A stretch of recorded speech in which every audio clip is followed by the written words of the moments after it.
The mountains do not care who you are. They do not care about your rank, your record, or the name stitched above your chest pocket. They do not care how many miles you have run, or how many hours you have trained, or what your instructors wrote about you in the files that followed you from one duty station to the next. The mountains of Kunar province in eastern Afghanistan care about none of it. They have been here for 40 million years. They have watched armies come and go like weather fronts, rising and passing and leaving the stone unchanged. Empires have broken themselves against these ridgelines, and the ridgelines have not noticed. The mountains will be here long after the last boot print fades from the last high pass.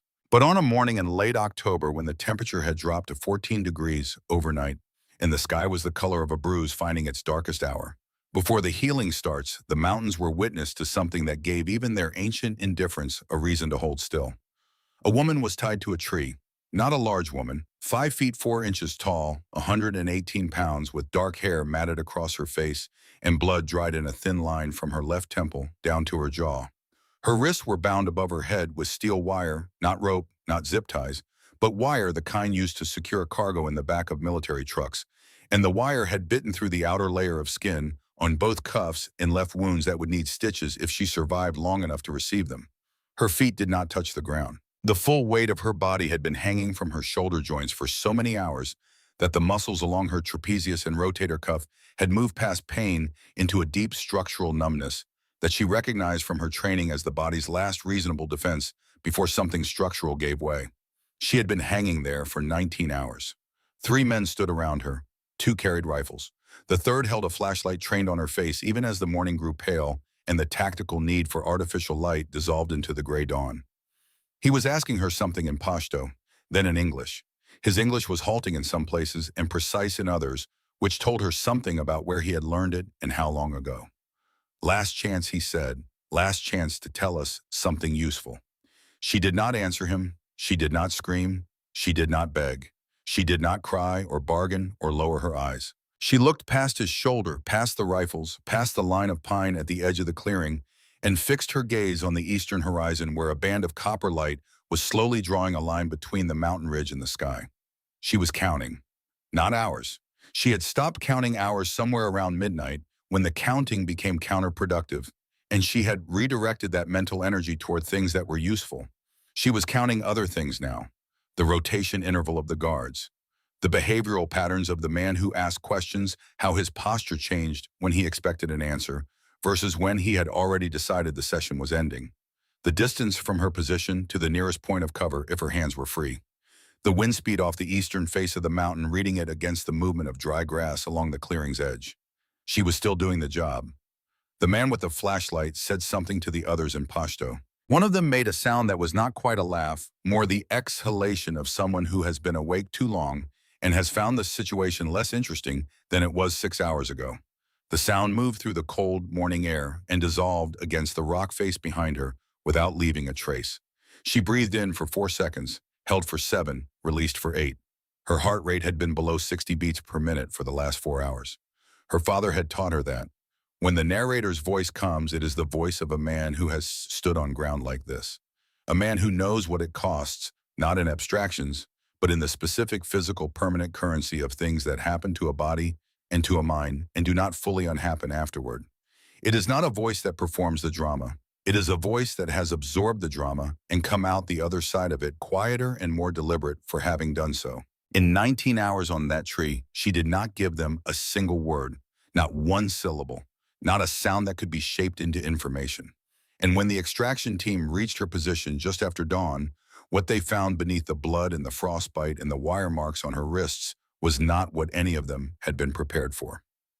The youngest medic in the group, a 29-year-old named Prescott, would later say that what he found when he pushed back her sleeve stopped him in a way that nothing in 6 years of Navy medicine had ever stopped him, the way a locked door stops you when you were absolutely certain it would be open, when you had your hand already reaching for the handle before you registered that the door was not going to move. He was right about that.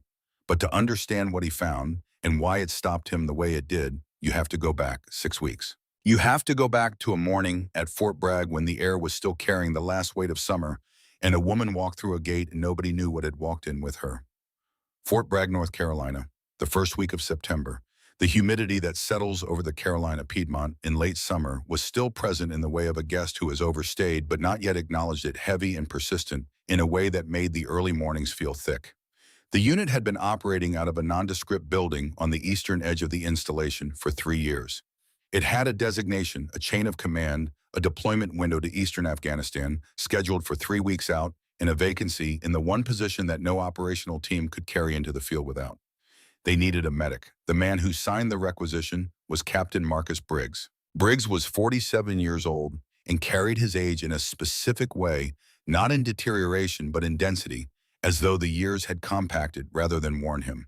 Broad through the shoulders, economical in every movement, with the kind of eyes that have made decisions in the dark and kept every single one of them somewhere behind the gray, stored in the particular way that certain men store things they are not done with. He had been in special operations for 22 years. He had worked with exceptional people. He had also worked with people who were presented as exceptional and who revealed themselves under real conditions to be something considerably more ordinary. He had a clinical distrust of the difference between the two categories because the cost of getting that distinction wrong was paid by people who deserved better. The reason for this distrust had a specific origin. On the previous rotation, a medic whose evaluations used words like outstanding and demonstrates superior clinical judgment had made a series of decisions in a compressed situation that had cost one of Briggs's men his leg above the knee. The evaluations had been accurate about the man's technical skills in controlled settings. They had not been accurate about what happened to those skills when the setting became uncontrolled and the time available for decision-making went from minutes to seconds to the kind of interval that can't be measured because it moves faster than clocks. Briggs had reviewed the incoming medic's file the evening before she arrived. He read it twice, set it down, looked at the wall for a moment, and then read it a third time. Her name was Tessa Wade, 25 years old, Navy corpsman with an advanced trauma certification and 2 previous deployments, one to the Horn of Africa with a Marine reconnaissance element, one described in the file with the deliberate vagueness that meant the details were in a different file at a different classification level. Her fitness scores placed her in the top 8% of her cohort. Her performance evaluations used the expected clinical language, and then in one entry written by a senior medical officer who had apparently decided that the standard vocabulary was insufficient, used a phrase that Briggs had not encountered before in an evaluation of a combat medic, unsettlingly calm under conditions that would justify the alternative. He read the file a 4th time. He did not sleep especially well that night. She arrived at the gate at 06:15, which was 45 minutes before she was expected. The security desk called the building, and Briggs's NCO came to his office door and said the new corpsman was already there. She came in carrying a pack that was disproportionately large for her frame-wearing service dress that was pressed without being performative about it, with her dark hair pulled back in the way of a person who has made this decision enough times that it no longer requires a decision. She was smaller than her file had suggested, not in the sense that the measurements were wrong, but in the sense that numbers on a page don't convey the specific quality of presence that a person has. And her presence in this building, surrounded by men who averaged 6 feet and 220 pounds, was quiet in a way that was either negligible or was something else entirely, and Briggs did not yet know which.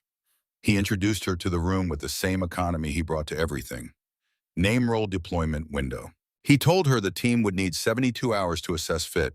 After that, he would make a determination. She looked at him and nodded once.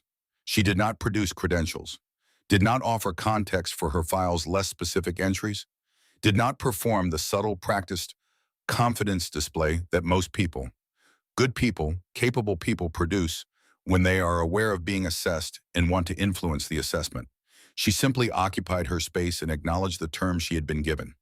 Staff Sergeant Kowalski was leaning against the far wall with his arms crossed. Kowalski was 38 years old, built with the structural solidity of a man who had spent 2 decades ensuring that his body could perform what his profession required of it, and he had been with the unit long enough that his opinions about incoming personnel carried weight, whether he voiced them or not. He was not a malicious man. He was a direct one, and there is a version of directness that serves the unit and a version that serves the person being direct. And Kowalski had not always been careful about the distinction. He looked at Tessa Wade for a moment and said to no one in particular that the new medic looked like she had come to take someone's blood pressure. Nobody laughed. But the silence that followed had a texture that was not quite neutrality. Chief Petty Officer Callard was standing near the window on the far side of the room. Collard was 44 years old, with the particular stillness of a man who has learned somewhere in the accumulation of his career that the most valuable thing you can do when a new situation arrives is to watch it carefully before you put your hands on it. He had served in units and circumstances that had sharpened his capacity to read people in the way that certain kinds of experience sharpen certain kinds of perception, not by adding something, but by removing the interference. He watched Tessa Wade receive Kowalski's comment and do nothing with it, not absorb it with visible discomfort, not deflect it with practiced ease. Simply let it pass through the room like weather and continue standing where she was standing. He filed this. Later that morning, when she was carrying her gear to the assigned quarters, Callard walked the same corridor at a useful time. Her large pack shifted as she set it down to work the door, and the top flap moved, and for less than 2 seconds, he saw what was inside. A box of .338 Lapua Magnum rounds sealed, placed in the pack with the precision of someone who packed the way they thought each thing where it needed to be for a reason that had been considered. She had the flap closed and the pack lifted, and the door opened in the time it took him to take 2 steps. He continued down the corridor. He did not mention it to anyone. He did not forget it. The 72 hours that Briggs had allocated were not procedural. The team ran their standard readiness, sequence equipment, verification, communication drills, physical assessments, tactical map work, medical inventory.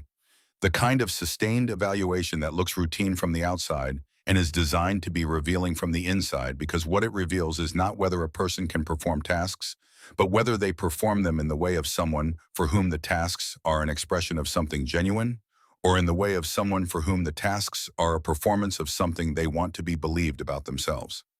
Tessa Wade moved through the 72 hours with no visible effort toward impression. She was doing the work. There is a difference between those two things that is difficult to articulate and impossible to fake for more than a few hours, and the men in this building had spent enough of their careers in proximity to both that they could feel the difference. The way you feel the difference between wood that is solid and wood that is hollow, not by looking at it, but by putting weight on it. On the second morning, during a movement drill through the obstacle course at the south end of the compound, Specialist Stanton went down. Stanton was 22 years old, 4 months with the unit, and had come up through a Ranger battalion with evaluations that described a young soldier who was developing into something more than adequate. When he landed hard on his right knee against a timber barrier, a slip on a damp section of the course, the kind of thing that happens and that no amount of training fully eliminates the initial read around him, was straightforward. A bruise. The kind of impact that heals in a week with ice, and the standard tolerance for discomfort that the environment selects for. The medic who had preceded Tessa on the team had made similar reads on similar injuries twice. Both times the injury had been worse than it appeared. The second time it had cost a man his rotation. Tessa was across the course and kneeling beside Stanton before anyone had called for her. She did not ask how it felt. She did not ask him to rate his pain. She ran her hands along the lateral aspect of his knee with a sequence of pressure points and range of motion tests that had been calibrated by years of practice to extract specific information from specific tissues, and she read his face the way a person reads a face when they are looking not at the expression someone is managing, but at the involuntary data that lives beneath it. She was done in 30 seconds. She looked at Stanton directly. Lateral meniscus, she said. Posterior horn, partial tear. You run on it today, and you're in surgery before the deployment window. Stanton looked at her with the transparent skepticism of a young man who very much did not want this to be accurate. Kowalski, standing to the side, said something at a volume calculated to be heard by everyone, except technically directed at no one. That afternoon, the base orthopedic imaging confirmed what she had said. Lateral meniscal tear, posterior horn, partial thickness. Conservative management for 6 weeks minimum, with surgical consult if it didn't progress on schedule. Briggs received the report in the early evening and read it once. He picked up Tessa's field medical submission and read it 3 lines, technically exact, written in the shorthand of someone for whom the format was second nature rather than a template being filled. The diagnosis, the recommendation, the clinical rationale, nothing that wasn't necessary, nothing that was performing thoroughness. He set it down. He said nothing to anyone. But something in his assessment had revised the way a weight-bearing calculation revises when one of the variables turns out to be different than estimated. Kowalski was quieter the following morning than he had been, not in a way that most people would notice, in a way that Collard noticed. The 5th day brought a map exercise. The team was working through a terrain analysis problem, a hypothetical approach to a high-value position in a landscape that resembled the operational area they were 3 weeks from entering. The exercise required the integration of topographic data, weather modeling, pattern of life intelligence, and the kind of judgment about human behavior in specific terrain that does not come from a manual and cannot be reliably taught in a classroom. Tessa had taken the seat at the end of the table. Not because she had been directed there, but because it was the position with the widest line of sight to the map display and the most complete view of everyone else in the room. Collard had noticed this. No one else appeared to. She was not speaking. She was listening in the active way, not as passive receipt, but as the kind of reception that continuously processes what it hears against an existing model and produces something more than the sum of the inputs. Kowalski was working through a movement corridor analysis and cited an elevation figure that was wrong by 220 feet. Not dramatically wrong. Wrong in the way that errors are when they emerge from density of data and insufficient sleep, which Kowalski had been carrying for 2 nights.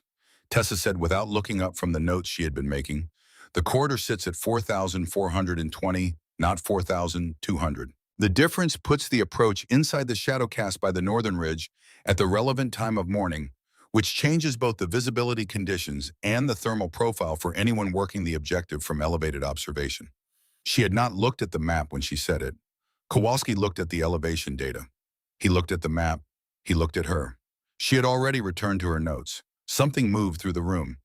Not a dramatic shift. The men in this room were too professional for theatrical moments, but the particular silence that follows a baseline assumption being quietly revised by a fact that was simply and undeniably there. Collard looked at his coffee for a long time. That night, Callard stood outside the main building at 2100 hours. The installation had settled into its evening rhythms, generators, perimeter vehicles, the specific quiet of a base at night that is not silence but is its own kind of order. He was not outside by accident. Tessa was at the far end of the exterior wall near the north corner, facing out toward the open ground. She was not looking at anything specific. She was doing what a specific kind of person does when standing in an open space reading it. The distances between points of cover, the angle of the overhead lights, and the geometry of the shadows they created, the position and rotation arc of the security camera above the east entrance, the approach vectors from 3 directions. She was doing this the way other people breathe, without deciding to. In his career, Callard had been in proximity to people who possessed this quality with different degrees of completeness. He could count on one hand the individuals in whom it was total, fully internalized, operating below the threshold of conscious choice, present even when the person had every reason to believe they were not being watched. One of them had been a contract advisor he had worked with briefly in the early 2000s, whose name he never learned and whose capabilities he had never seen fully matched.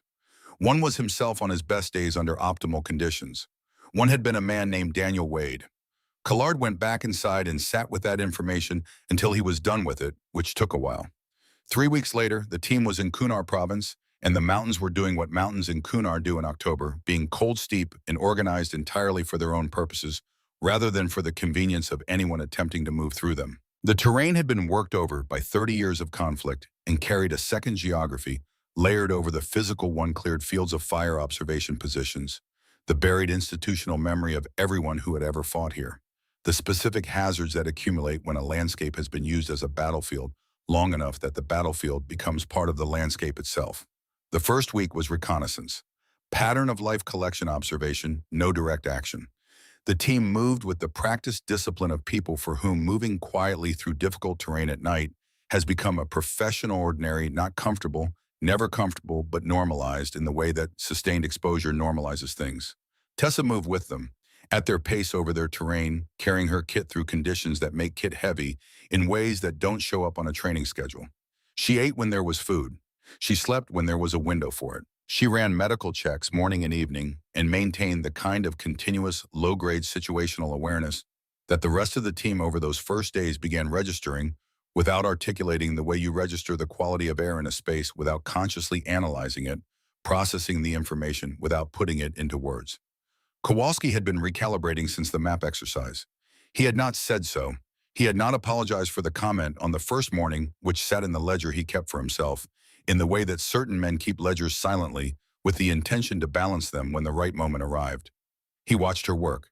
He watched the way she moved through the reconnaissance operations. He was revising his original assessment in the incremental, grudging way of a man who takes his opinions seriously and therefore does not abandon them lightly, but who is also honest enough with himself to recognize when the evidence has exceeded the threshold his opinion was built on. On the third day in country, the situation that had been theoretical became real. A farmer 60 years old, give or take, working the edge of an irrigation channel his family had worked for generations, struck an unexploded device with the blade of his shovel. The device had been in the ground for at least 15 years, waiting with the specific patience of a thing that has no impatience and no awareness of time passing. It had waited for this particular combination of pressure and position and had found it in the movement of an old man doing what old men in this valley do when the season turns. The blast threw him 12 feet. The team heard the detonation from their position 300 meters north. Briggs had them moving in 40 seconds. The assessment already completed, device signature too small for a primary, too isolated for an ambush initiation, most probable scenario, a civilian casualty. He was right. When they reached the man, he was conscious but moving towards shock in the specific observable way of a body that has sustained significant trauma and is in the process of deciding whether it can manage what has happened to it. The damage to his right thigh had partially severed the femoral artery. The blood in the earth beneath him was communicating a timeline that did not permit extended deliberation. Tessa was kneeling beside him before the team had fully established their security arc. Her voice when she spoke was calibrated in a specific way, not gentle exactly and not clinical exactly, but occupying the precise register between those two things, where the human voice becomes a clinical instrument alongside the physical ones. She said, without breaking her assessment, sequence, femoral artery, partial laceration, class 3 hemorrhage, tourniquet placement, or unconscious in 90 seconds. No one questioned her. Not Kowalski, not anyone. The cat tourniquet went on at a speed that was the product of 10,000 repetitions on training dummies over years, the kind of repetition that moves skill beneath the level of conscious execution so that it operates with the reliability of reflex. 3 full rotations on the windlass, lock time marked on the man's forehead in grease pencil T and the timestamp, and she was already moving to the secondary injury pattern before the first man in the security cordon had settled into position. The farmer was alive when the medevac lifted off 48 minutes later. He was alive because of 90 seconds of work that looked to the untrained eye like nothing more complicated than efficiency.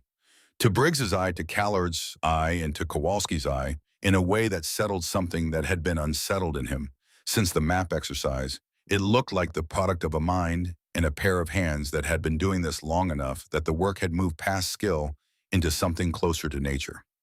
She was 25 years old.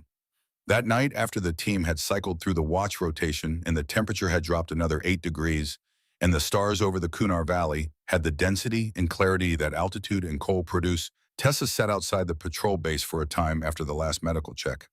She sat with her back against the outer wall, knees drawn up, hands resting in her lap. She was not looking at the mountains, though the mountains were there and large in the dark. She was looking at her hands. They were steady. They had been steady for as long as she could remember, in the specific way that her father had described steadiness, not the absence of feeling, which was a different and lesser thing, but the refusal to let feeling move your hands. That was the distinction he had drawn for her when she was 12 years old, in the difficult weeks after the worst night of her childhood, and it had been in the years since one of the most load-bearing things she carried. Her father, Chief Warrant Officer Daniel Wade. He had served with Naval Special Warfare Development Group, the unit the wider world knew as SEAL Team 6, for most of his adult life. His operational record existed in layers of classification that meant most people would never read it, and the people who had read it tended to describe it in the specifically restrained language of individuals who have learned not to use superlatives because the alternatives are usually more accurate. He had been in places and situations and moments that would have defined most careers, and that for him were part of a longer continuous record of simply doing what the work required for as long as he was capable of doing it. Within the unit, his call sign had been the Ghost, not because he was elusive in the performative sense, because he was the kind of operator who completed the objective and left the environment as he had found it, no trace, no debris, no echo in the local pattern of life that could be read afterward as evidence of what had happened. He moved through places that were designed to be impenetrable, as though the obstacles had been engineered for someone else against someone with different capabilities and different patience. He had been killed in March of 2011 in this same province in the 13th year of a war that had already accumulated enough dead that individual losses were increasingly absorbed into a larger aggregate of grief rather than standing alone. He was 41 years old. Tessa was 12. She had been shooting with him since she was 10. not the way fathers teach daughters to handle firearms, not with the indulgence of a proud man sharing a grown-up thing with a child he loves. He had taught her the way his instructors had taught him, which was with precision and patience, and the consistent expectation of mastery rather than effort. He had started with fundamentals, breath position, trigger discipline, the understanding that the target was not the point, but the consequence of everything that preceded the trigger. Then he had added elevation, distance, wind drift, the specific mathematics of long-range ballistics that most shooters learn in theory and some learn in practice. Then he had added time pressure low, light, the problem of maintaining a heart rate below 60 when every physiological signal in the body is pushing it toward 90.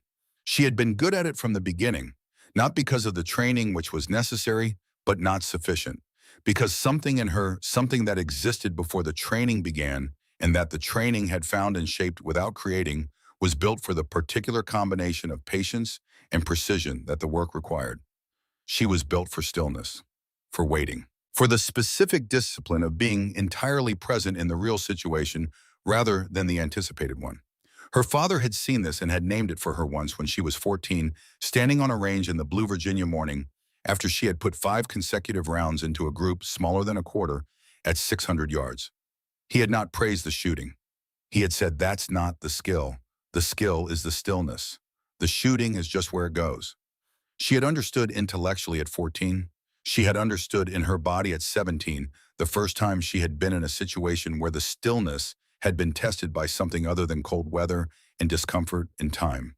She had understood the way you understand the ocean, not by standing at the edge of it, but by going all the way in.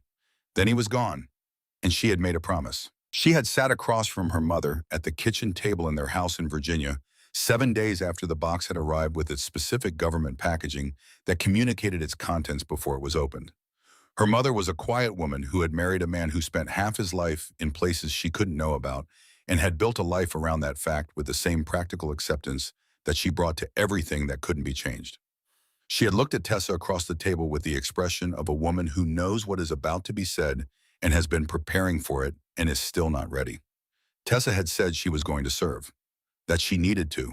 Her mother had said she understood, and then she had asked for one thing: be the one who saves them, not the one who ends them. Use those hands to put people back together.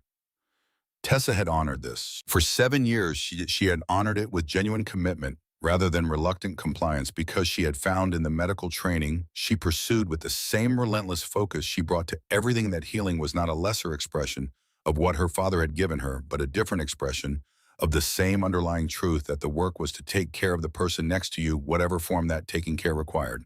The shooting was still present. That capacity did not atrophy from disuse. It had been built too deeply, practiced too long, integrated too completely into the structure of her abilities to be dissolved by a choice not to employ it.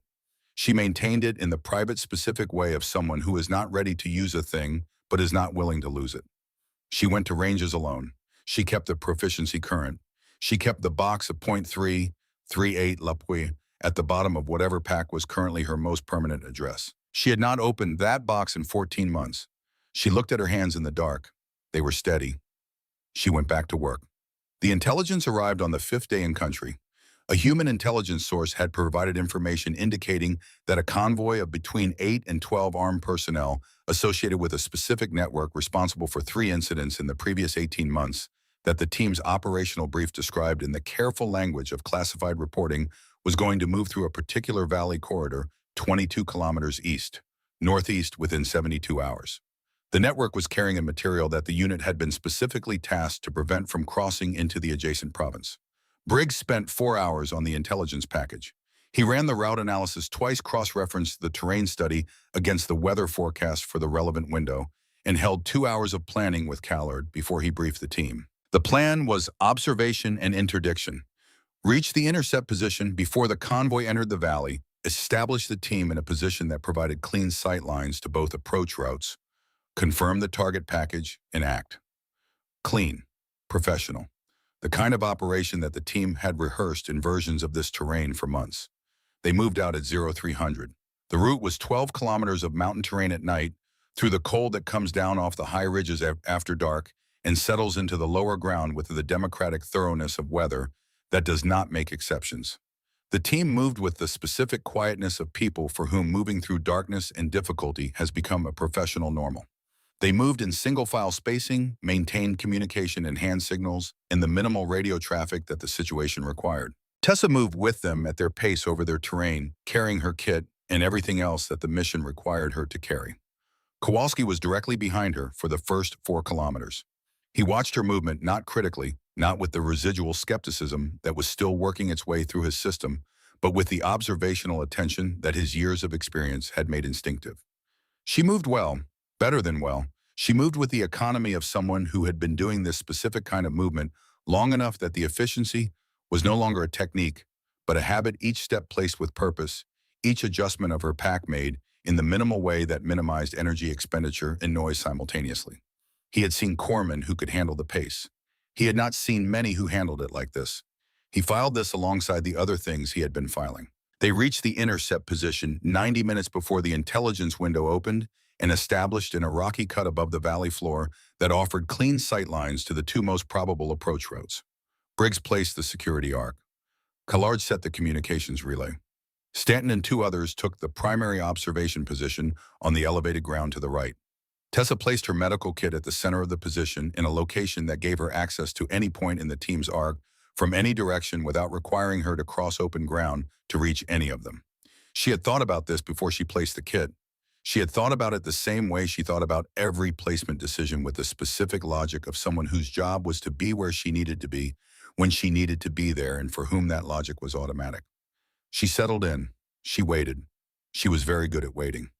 The convoy entered the valley at 0612, confirmed target package at 0618. The team was disciplined, the communications were clean, the observation data was accumulating in the way that good pre-contact work accumulates, steadily building the picture that would enable everything that followed. It went wrong at 0623, not in one moment that could be pointed to afterward. In the way that things go wrong when a sequence of small events arrives faster than any plan can accommodate, and the collective effect changes the situation before the team can fully process that the situation has changed. A secondary element of the convoy that had not been visible in the initial count, using a channel on the eastern side of the valley that the observation position could not see. A communications intercept that arrived too late to be actionable, which would have, if it had arrived 10 minutes earlier, indicated that the convoy had been advised of observation from the north. A reflection from the high ground to the south, possibly optics, possibly metal, possibly nothing of tactical significance, that triggered the convoy's security element into a posture inconsistent with a unit that believed it was alone in the valley. Then the firing started. The team's position was engaged from 3 directions within 20 seconds.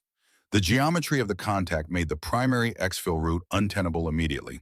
The secondary route required crossing 70 meters of ground that was covered by a position on the far ridgeline that no one in the team had yet been able to fully identify. And until that position was identified and addressed, the secondary route might as well not exist. Stanton went down in the first minute, not from an aimed shot, from the kinetic effect of a round that impacted the rock face immediately to his left and distributed the energy of the impact across the left side of his body in a way that the body was not designed to absorb without consequences. He went down the way people go down when the body initiates the physics without consulting the mind, the involuntary collapse of a mass whose support system has been interrupted. He was 10 meters from Tessa. She moved. In the noise and the incoming and the controlled radio traffic of a team trying to identify and respond to a threat geometry that had changed faster than the brief parameters, there was a specific corridor of purpose that she moved through. Not because she was immune to what was happening around her, because the corridor was there and the work at the end of it was the work that mattered, and there was not a decision to be made. There was simply the corridor and the movement through it. She reached him in 4 seconds. The mechanism of injury was high-velocity impact transmitted through the rock surface. The clinical reality was proximal humerus fracture, with probable vascular compromise at the axillary artery, and the beginning of the hemorrhagic process that, left unmanaged, had a specific and unambiguous trajectory. She did not narrate this assessment to anyone. She worked it directly, moving through the intervention sequence with the speed that thousands of repetitions produces, packing the wound, managing the airway, stabilizing the cervical spine, as a precautionary measure given the force of the impact. Stanton stayed conscious.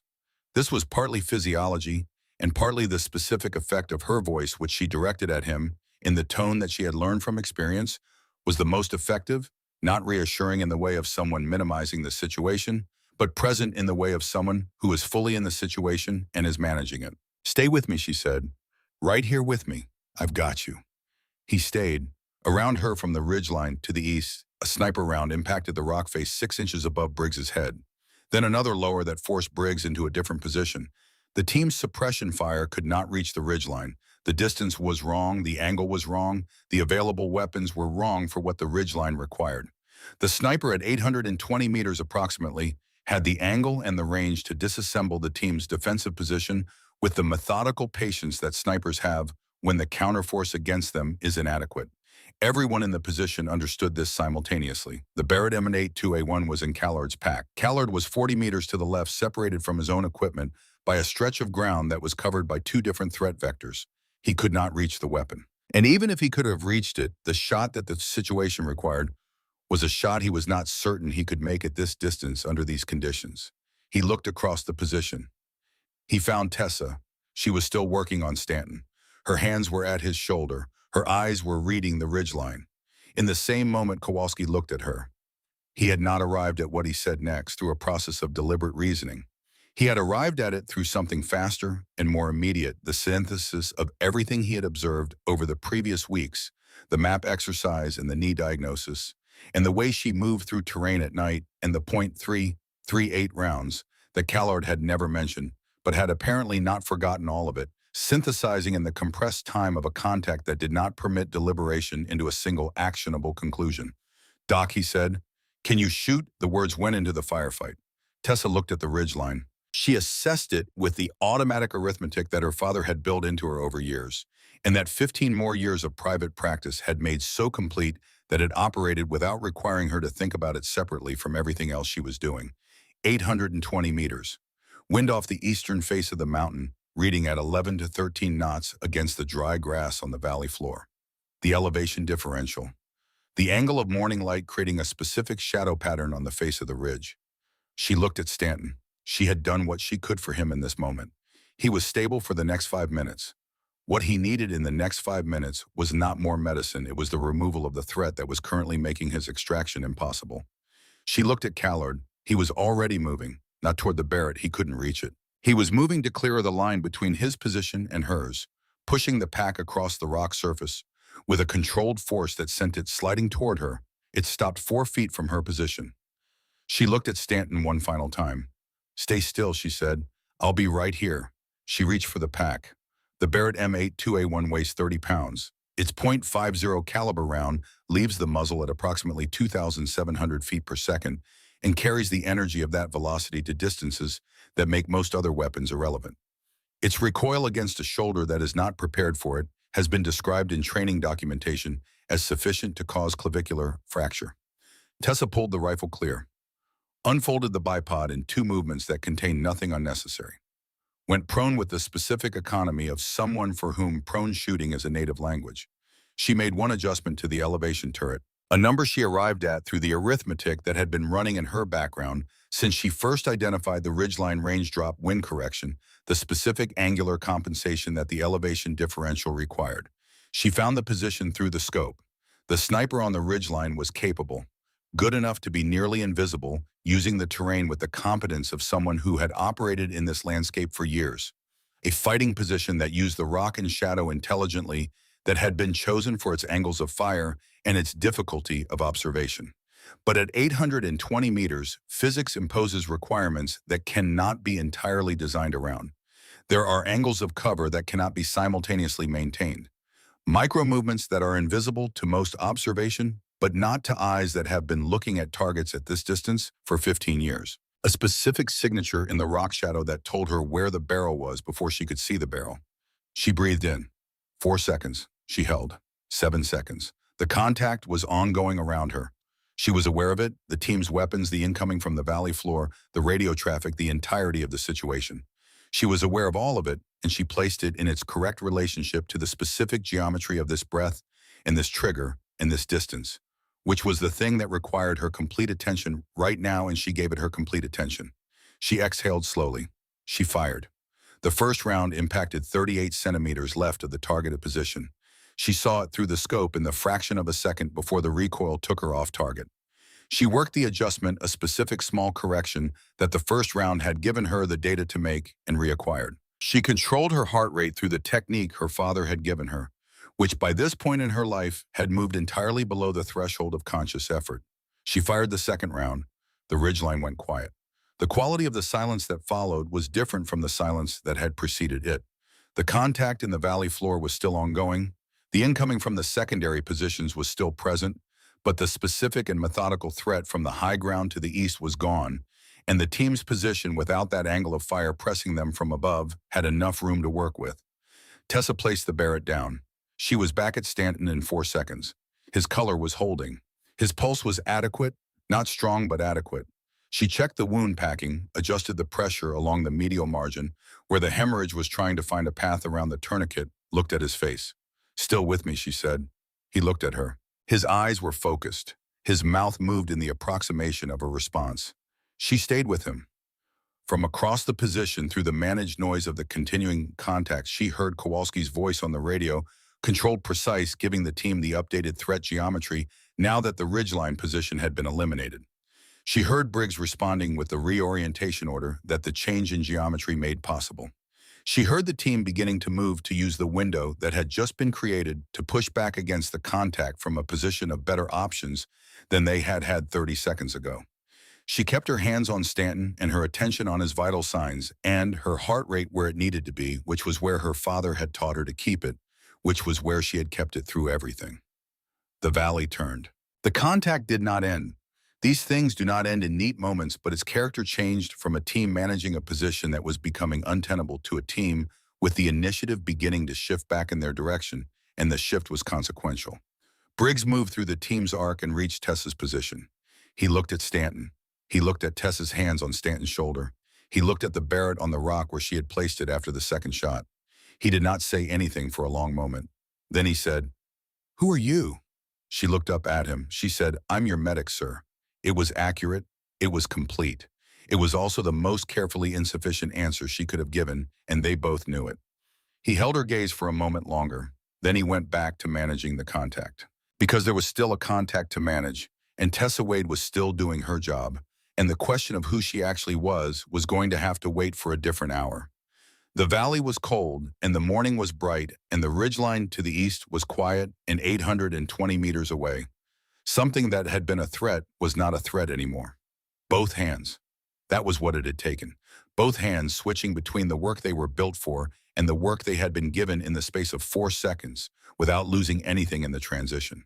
The mountains above the valley registered none of this. They registered nothing. That was their nature. But something had happened in that valley on that morning that would not be undone. And the man who needed to understand it most was sitting in a building at Fort Bragg, waiting for a file that was about to make less sense than he expected, and then in the way that the best surprises work much more sense than anything else could. The contact ended at 0847, not with a definitive moment, not with a declared resolution or a single exchange that concluded things. It ended the way contacts end, when they have run their course with the incoming tapering to nothing, and the threat indicators going quiet, and the team's fire becoming first less necessary, and then unnecessary, and then absent, and the valley returning to the specific silence that follows violence, which is never quite the same as the silence that precedes it. The preceding silence is potential. The silence after is something that has been used.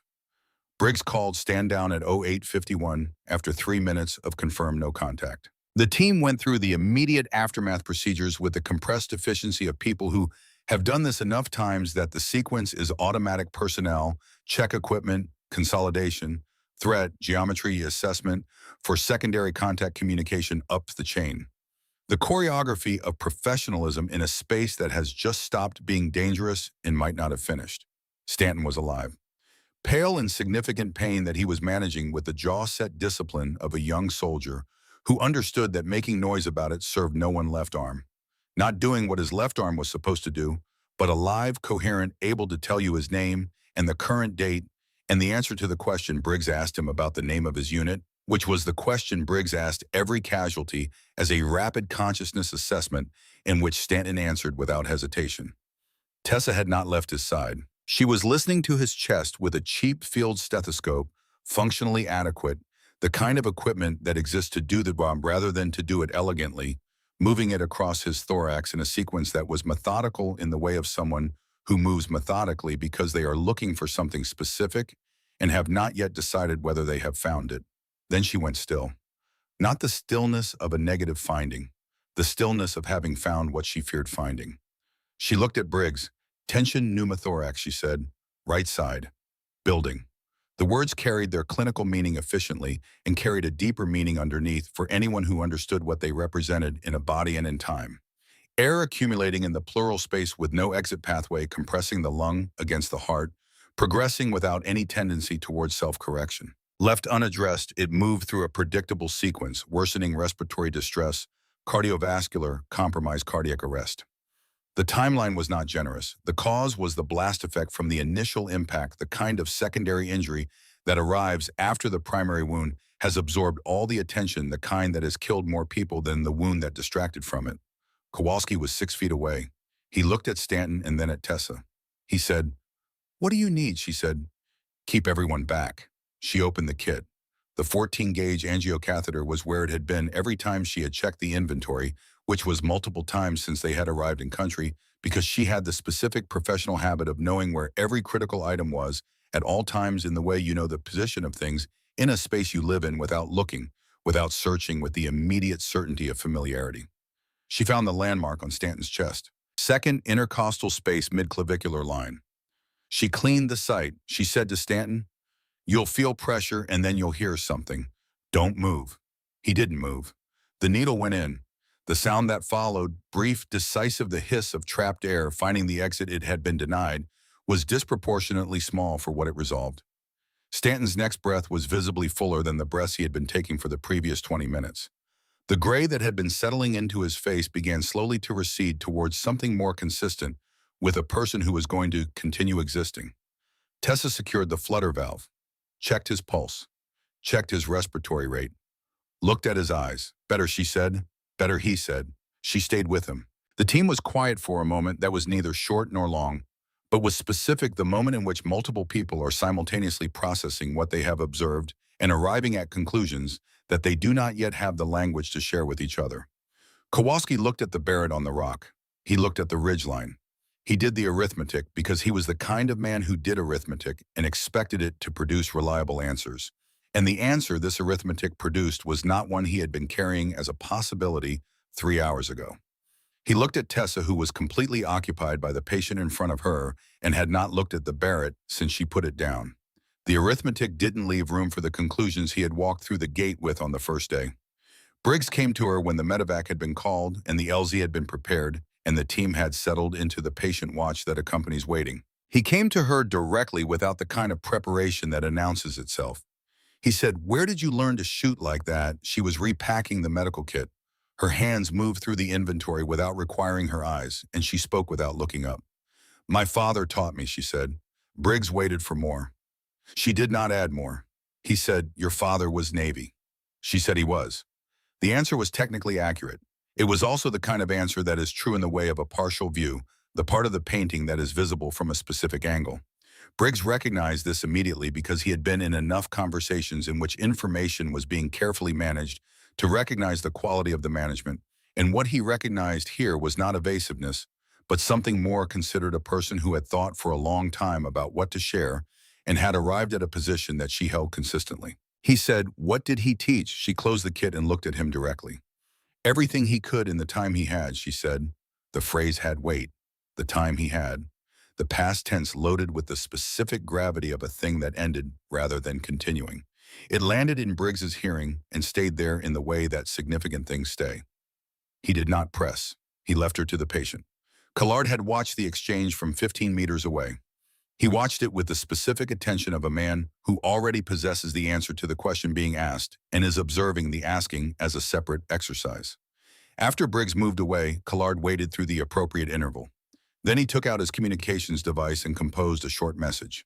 It went to a number that was not in his official contacts list. It said in its entirety, "She's here, and she's exactly what you said she'd be." He sent it. He put the device away without looking at it again. The medevac came in at 11:20. Stanton and the team's second casualty, A fragmentation wound to the forearm that had been managed in the field and required surgical follow-up rather than urgent intervention were loaded and lifted. The rotors made the sound they make and diminished northward, and then the valley was quiet again, in the way it had been before any of this started, which was to say not quite. The after-action review was efficient. Briggs went around the team, each man gave his assessment, the language was specific and professional, and stripped of the emotionality that would have been understandable given what had happened, but that this environment did not make room for. He got to Tessa last. She gave her medical assessment in the same register she used for everything else. The casualty presentations, the interventions, the timeline, the rationale for each decision. She cited the tension pneumothorax as the significant secondary finding and noted that the medevac crew had been fully briefed on the intervention history to date. She said there were no additional medical concerns within the team at present. She said all of this without editorial, without reference to anything that had happened before or after the medical work. Briggs said, "Good work." She accepted this in the way she accepted most things as information, rather than as something she needed. Kowalski was sitting across from her. He had been looking at his hands for most of the review. When Briggs dismissed the team, he looked up at her. He started to say something. She was already standing, already moving toward her equipment. He let it go. He filed the debt. He would pay it at a better moment. That night, Briggs opened his laptop. He was a patient man when the situation required it, and this situation required it. He spent 2 hours on the research, moving through the accessible records first, and then into the layers that required additional access credentials that his role provided, and he followed the thread carefully because careful following was how you got to the end of threads rather than the middle. The name he started with was Wade, Navy. The specific phrasing she had used, the time he had, the weight of it. What he found was not everything. It was not close to everything. It was enough. Chief Warrant Officer Daniel Wade, Naval Special Warfare Development Group, service spanning 21 years. Deployments listed by region rather than country in the unclassified record, which was its own form of information. Decorations that included 2 awards that most people in the Naval Special Warfare community encountered once, if at all, in a full career. An operational call sign that appeared in the records in the manner of a word that people use carefully because they understand its weight. The Ghost. KIA Afghanistan. March 2011. Survived by 1 child, a daughter. Briggs sat with the laptop open and the screen casting a rectangle of pale light in the dark room. He thought about the 72 hours, the map exercise and the elevation figures she had corrected without looking at the data, the knee that the previous medic would have missed, the farmer's femoral artery and the 90 seconds that had saved his life, the Barrett in the 2 rounds in the 820 meters and the way she had set the rifle down and gone back to the patient in 4 seconds. He thought about the evaluation file, unsettlingly calm under conditions that would justify the alternative. He thought about the phrase everything he could in the time he had, and about the specific weight that the time he had carried, and about what it meant that a man like Daniel Wade had had 2 years to give his daughter what he gave her before the time was gone. He thought about what it cost a person to carry a name like that without using it, to walk into a room full of men who were measuring her and to refuse deliberately and consistently to produce the credential that would have changed every measurement in the room, to have chosen to be assessed on what she could do with her own hands without the biography attached. He thought about what kind of person makes that choice and keeps it for years. He closed the laptop. He went to check the watch rotation. She was outside, the same position she took every night when she needed to be outside, back against the north wall facing into the open ground, reading the terrain with the automatic thoroughness of someone for whom reading terrain was not a practice, but a state. Briggs stood at the corner of the building and looked at her and thought about the file, and thought about the note in the evaluation, and thought about who specifically he was looking at. He went inside and left her to the dark in the mountains, and whatever she was working through in the privacy of the space she created for herself in the hours that weren't required for anything else. She had the letter in her hands. Not open. She had not opened it. She had been carrying it for 13 years in the most protected place available, in whatever bag or pack or drawer was currently her most permanent address, and she had carried it into this mission in a specific way. Before leaving the forward base for the undercover approach to the physician, she had packed the cover kit medical bag, documentation, the Glock in the interior compartment, and at the end of the inventory, she had stood with the packed bag in her hands for a moment. Then she had opened it again and placed the envelope at the bottom below everything else in the small internal pocket that nothing operational required. She had not examined this decision when she made it. It was not new. She had carried the envelope into every deployment since she was 18, not from sentiment alone, but from the same instinct that drives certain operators to carry things into the field that have no tactical function, but that are connected to the specific reason the work matters. The letter was not a comfort exactly. It was a compass. It pointed at something even sealed, even unread. And she had learned over years of carrying it that a compass does not need to be consulted to function. The needle moves whether you look at it or not. She picked up the bag and left. The letter was in the envelope. The envelope was in the sealed place at the bottom of the bag. And she was carrying it into a situation where the bag might end up in other hands because she had done the calculation and determined that the risk was acceptable given what the mission required and what she was prepared to do to complete it. Now, sitting in the dark against the wall with the envelope in her hands, she traced the block letters of her name with one finger. Her father's handwriting, Tessa. The specific quality of a man's hand that had spent decades writing things that needed to be read quickly and correctly under adverse conditions. She had known about the letter since the week after he died. Her mother had handed it to her from the box of personal effects, no explanation, because no explanation was necessary, and her mother had always understood which silences were explanations. Tessa had put it away and had not opened it, not because she was refusing anything, but because she was not ready, and she had the self-knowledge to understand the difference between readiness and its absence. She was not sure what she was afraid to find. That was the less honest version. The more honest version was that she was afraid of two opposite things, and their opposition was the trap. She was afraid that it would contain something that made her feel she had been doing the wrong things with the life he had given her. And she was afraid that it would contain something that confirmed she had been doing exactly the right things and that the confirmation would carry a weight she didn't know if she could hold. Both fears were real. The envelope stayed sealed. She put it back in the pack. She looked at the mountains. She breathed in the deliberate way he had taught her, not the 4-7-8 technique specifically that was one tool among many he had given her, but the broader practice of using the breath as an anchor when everything else was moving. The breath as the fixed point that the rest of the situation could be organized around. Then she went back to the work. The third week brought a different kind of operation. The after-action intelligence from the Valley contact had produced a secondary product material recovered from the ridgeline position after the sniper had been neutralized that revealed a network larger and more organized than the initial operational framing had indicated. More nodes, more material, more reach in both directions than the pre-deployment assessment had mapped. Briggs received updated tasking. The mandate expanded. Part of the expansion involved cultivating a specific intelligence source, a physician with connections across multiple villages in the surrounding valleys, who had information about the network's movement patterns that conventional intelligence channels had not been able to access.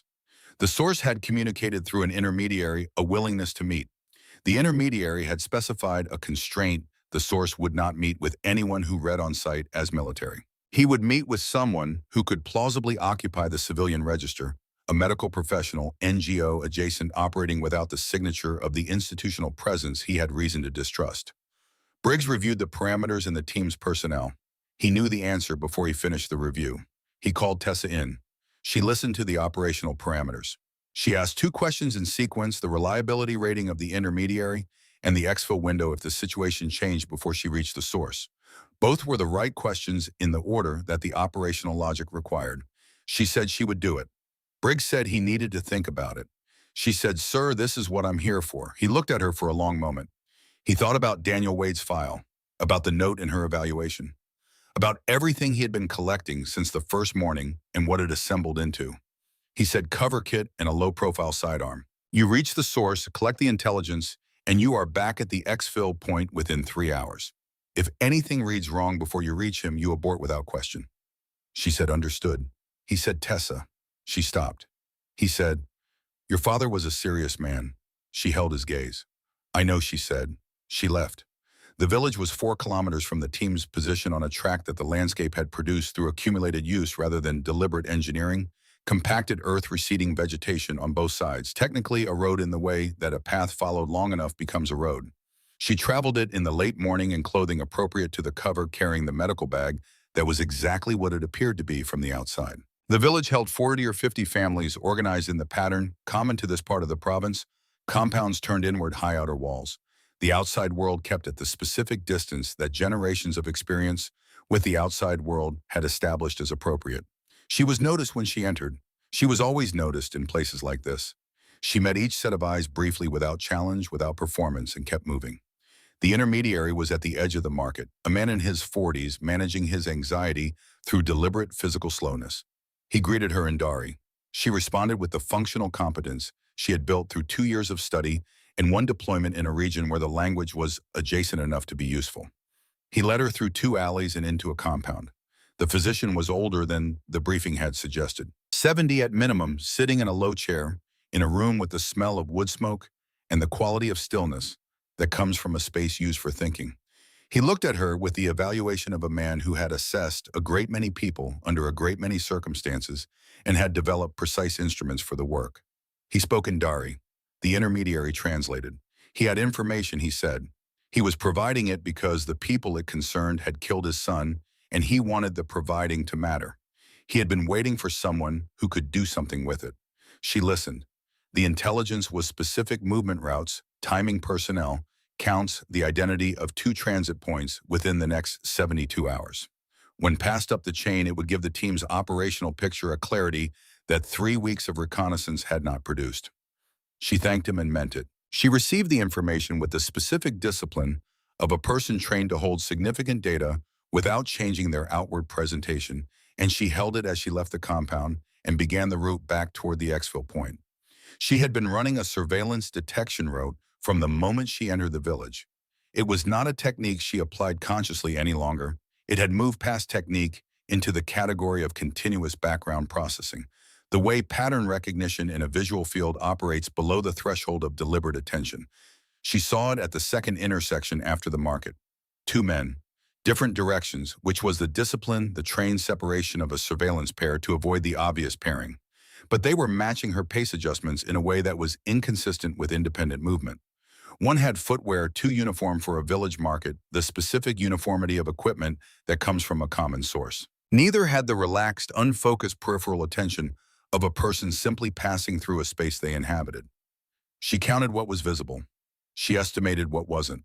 The geometry of the alley system was narrowing her options faster than the distance to the exfil point could accommodate. The Glock was available, but drawing in the middle of a civilian market with unquantified additional personnel would produce an outcome she couldn't control. The communications window for calling in support required time she didn't have in the quantities that the support would require to be actionable. She ran the calculation. The physician's intelligence was already gone.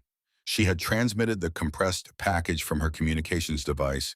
In the 30 seconds she had been alone in the alley behind the compound, the window between leaving the physician and meeting the intermediary for the route back. Her father had told her once that information delayed for comfort is information risked for pride. She had taken it as an operating principle at 16 and had never found a situation where it wasn't true. The intelligence was out of her hands and into the network. She stopped at the entrance to the alley. She set the medical bag down. She raised her hands. They did not produce immediate violence. This was information. People who intend immediate harm do not transport. They blindfolded her, put her in a vehicle, and drove for what her internal navigation estimated at 25 to 35 minutes north-northeast, with sustained climbing, which placed them in the higher ground above the valley floor where the team's observation capability was limited by the terrain. They took the Glock. They took the communications device already cleared of everything except cover documentation. They searched the bag and found what the cover contained. The blindfold came off in a stone room that smelled of damp and wood smoke, and the specific combination of those 2 things that old mountain structures accumulate over generations of use. 2 guards. A third person arrived 20 minutes later, the person who would be asking questions. His English was functional. His accent was not local. She filed this without indicating she had filed it. He said, "Tell me who you work for." She looked at him and said nothing. He said, "Your documents identify you as a medical worker. Medical workers in this region operate through 3 organizations. We have contacts in 2. You are not in either system." She said nothing. He said, "The physician you met with is known to us. What did he tell you?" She said nothing. He studied her face the way an experienced interrogator studies a face, looking not for reaction, but for the absence of reaction, which is itself a category of information. She gave him the absence without effort. There was nothing performing the absence. The stillness was simply there, the way it had always been there, the way her father had said it was there before he had done anything to put it there. He left. They brought her outside at 0300. The cold was immediate and total, 14 degrees with a wind from the north that moved across the mountain face with the thoroughness of a physical process that has no awareness of what it is moving across. She was not given additional clothing. The tree was at the edge of the clearing, a pine old wide enough that she could not have circled it with her arms. The wire they used was cargo wire, not rope, not restraint wire designed for human use, but the thick steel wire used to secure loads in transit, and it communicated through its use a specific quality of indifference to the cost of the communication. They bound her wrists and left her suspended feet off the ground in the dark and the cold. For the first hour, she organized her body. This was the framework her father had given her at 16 on a Saturday morning in the backyard of the house in Virginia when she had asked him what happened if someone caught you. He had told her without abstraction, in the specific and practical way he told her everything that mattered. He had walked her through the physiology of sustained stress positions, the management and strategies that prolonged functional capacity, the mental framework that prevented the catastrophizing that accelerated physiological decline. He had done this not to frighten her, but to give her tools for a situation that he understood was possible and that he had decided she should be equipped for rather than protected from. She contracted her core, transferred as much weight as she could from the shoulder joints to the broader muscle groups, initiated the isometric sequence systematic contraction of each muscle group for 10 seconds released, moved to the next working from her feet upward to generate internal heat against the cold that was entering her from every surface simultaneously. She counted the interval between wind gusts. She counted the steps in the guard rotation. She counted the sound pattern from the structure behind her voices. Movement radio traffic, the rhythm of people managing a night they had not designed for enjoyment. All information, all potentially useful. The interrogator came back at intervals. He varied the approach, sometimes direct questioning, sometimes the kind of ambient pressure that is meant to erode rather than extract, sometimes silence. She gave him the same thing each time. She gave him the stillness that was not performance and was not suppression and was simply the nature that she had been born with and had spent 15 years understanding. At the 7th hour, when the cold had moved from discomfort into the systemic territory where the body begins making decisions about resource allocation that a person does not get to vote on, she shifted her focus. Her father had told her the body can sustain almost anything if the mind does not give it permission to stop. The mind stops when it runs out of reasons to continue. So you maintain the reasons. You hold them in front of you the way you hold a compass. You know what you're pointing at. She held the reasons. Stanton, who needed the team to remain operational to have the best possible extraction. The physician's intelligence, which was already in the network and which would produce results only if the team was still functional when those results became actionable. The mission that extended beyond this clearing, beyond this tree, beyond this night. She held these reasons with the same steady hands she held everything. At the 15th hour, the interrogator tried something different. He had given up on direct questions. He understood by now that direct questions would not produce what he was looking for.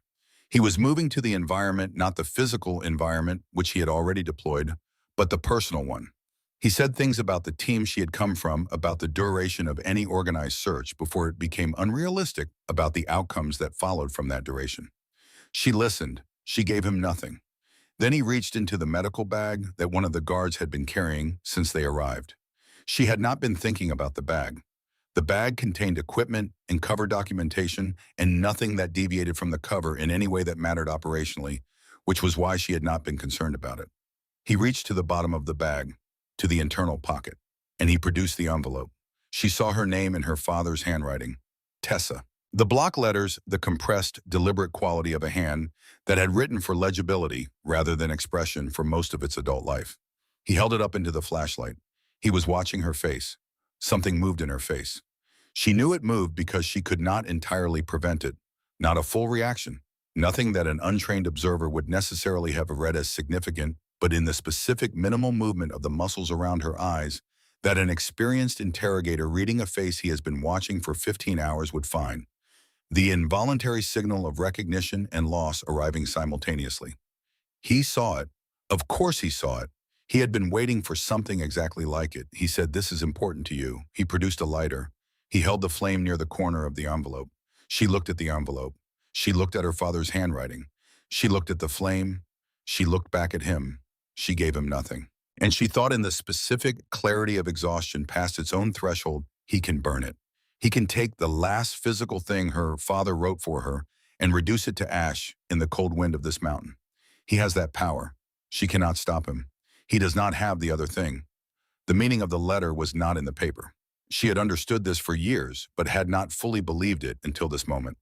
The meaning was somewhere that fire could not reach in the 13 years of carrying it without reading it, which was its own conversation, its own continuous exchange with a man who couldn't respond. In everything she had done with the life he had given her, and the abilities he had passed to her, and the values he had built into the structure of how she saw the world, and what she understood her obligation in it to be. She already knew what the letter said, not the specific words. Those were in the envelope. But the essential thing, the thing that a man like her father would have needed his daughter to know, she had known it for years. She had known it in the way you know things that are true about a person you love and have watched carefully and have never stopped paying attention to. She knew it in the way the work she had done for the past 7 years was an expression of it, in the way she had honored his absence by becoming something worthy of the presence he had been. He was proud of her, not of what she could do with a rifle or a medical kit, of who she was, of the stillness, of the patience, of the refusal to let the hard things make her into a harder version of herself than the situation actually required. She knew. The paper was paper. She looked at the man holding the flame near her father's handwriting, and she held his gaze and she gave him nothing. He held the flame for 30 seconds. Then he withdrew it. He put the envelope in his own jacket pocket. He said something to the guards and walked back toward the structure, and the door closed, and she was alone again, in the cold and the dark, with the tree and the wire, and the mountains that were beginning at last to release the night. She returned to the breath. Not the technique specifically, but the practice beneath the technique, using the breath as the anchor, as the fixed point that the rest of the situation could be organized around. The specific quiet discipline of a person who has been given a way of remaining in the present moment, regardless of what the present moment contains. She held. She counted. She waited. At the 15th hour, something changed in the pattern of the compound's activity. Not in her and the behavioral signatures she had been reading throughout. An increase in movement, a change in the quality of the communication traffic. The specific behavioral shift of people who are responding to an external development rather than the internal routine they have been maintaining. Something was coming. She did not know what. She kept her heart rate where it needed to be. She organized her body against the cold with the tools she had. She held her reasons in front of her, and she waited. They came in at 0611. She heard it before she saw it, the sound of a compound being cleared by professionals who had done this specific sequence often enough that it had acquired the quality of practice choreography. Brief, controlled, decisive. The communication in the tactical channel was minimal because the team executing it had reached the point where the work itself was the communication. The shooting was contained and purposeful and over in under 4 minutes. Different footsteps, different voices, a blade at the wire above her wrists. She came down. She could not have stood unassisted. This was not a failure of will. It was the accurate physical accounting of what 19 hours of suspension in 14-degree cold had done to the specific muscle groups and joint structures responsible for standing. She acknowledged this without judgment and accepted the support of the hands that caught her with the same practical clarity she brought to any medical assessment. The face that resolved through the blur of the first moments was young. Mid-20s, methodical in the way of a trained medic beginning an assessment, managing whatever his initial reaction was with the professional competence his training had built. Prescott, not part of Briggs's team. He was with the extraction element, a different unit brought in for the recovery operation.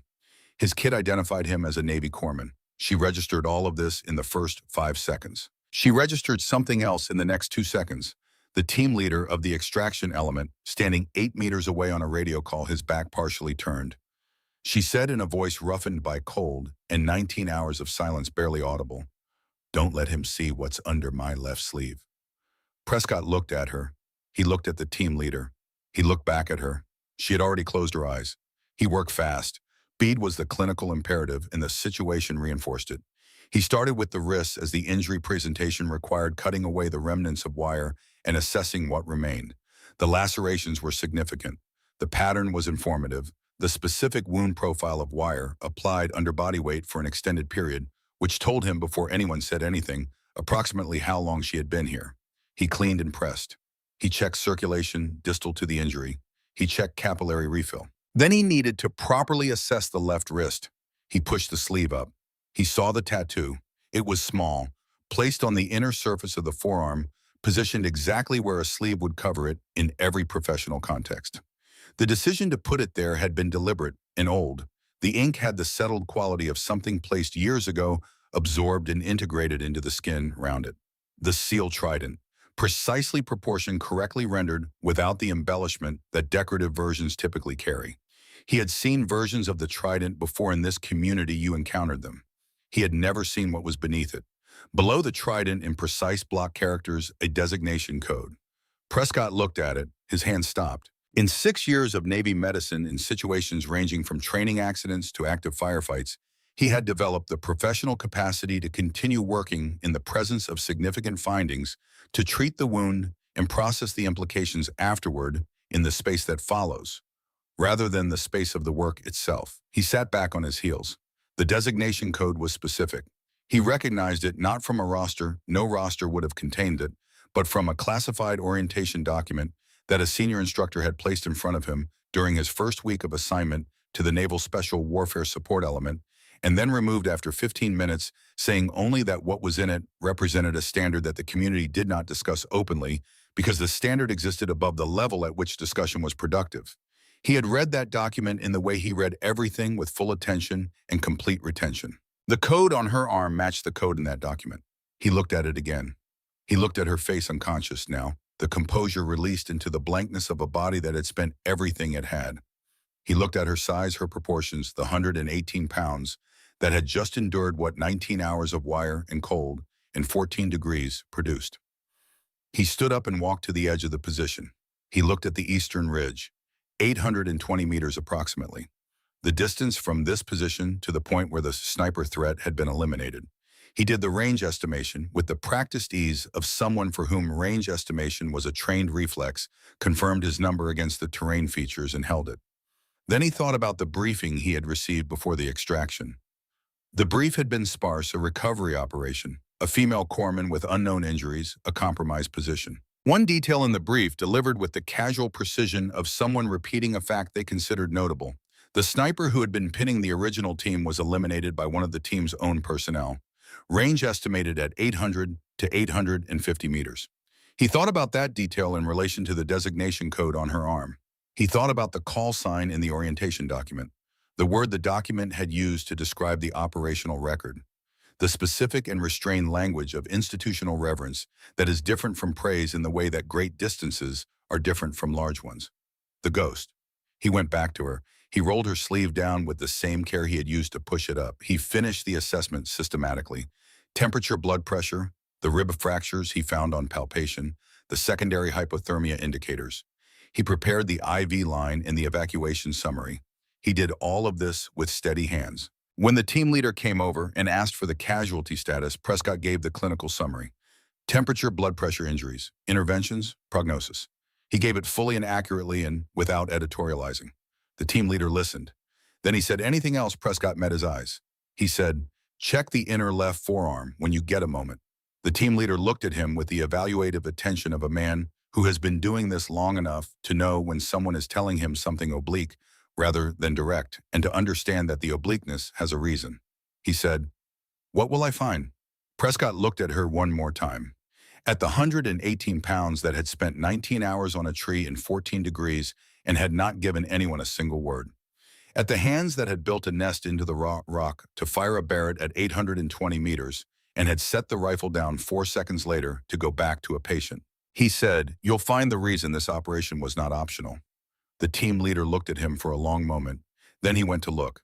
The mountains above were entering the light of morning in the specific way they enter it, reluctantly, the high peaks holding the dark, while the valleys below filled with the first pale light of a day that had been a long time arriving.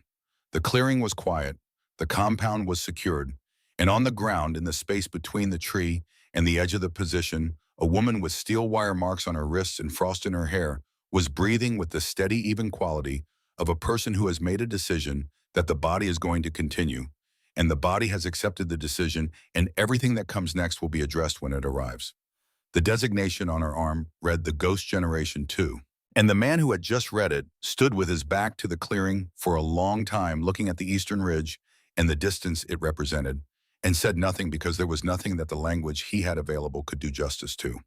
She woke, asking about Stanton. Not gradually, not with the disorientation that typically accompanies the return of consciousness after the body has spent everything it has and been forcibly returned to warmth. She came back the way she did most things from wherever she had been to fully present in the space of a single breath without the confused interval in between. The first coherent thing out of her mouth was his name. Prescott was monitoring her from the seat across the transport interior, clipboard in hand, watching the vitals display with the divided attention of a medic managing a patient who is stable but recently was not. He looked up. "Stanton is stable," he said. "He's at the forward surgical element at Bagram. They repaired the shoulder. He'll keep the arm." She absorbed this. She looked at the ceiling of the transport for a moment in a way that was the only external indication of what she had been holding. Then she said, "How long was I out?" 4 hours and 17 minutes. She sat up. He said, "You should stay down."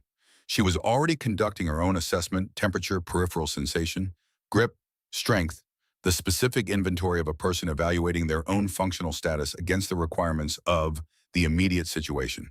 The IV had done its work. The ribs communicated their presence with a specific localized language of fractures as distinct from the diffuse report of internal injury. Her hands opened and closed with complete function. She said, "I'm fine."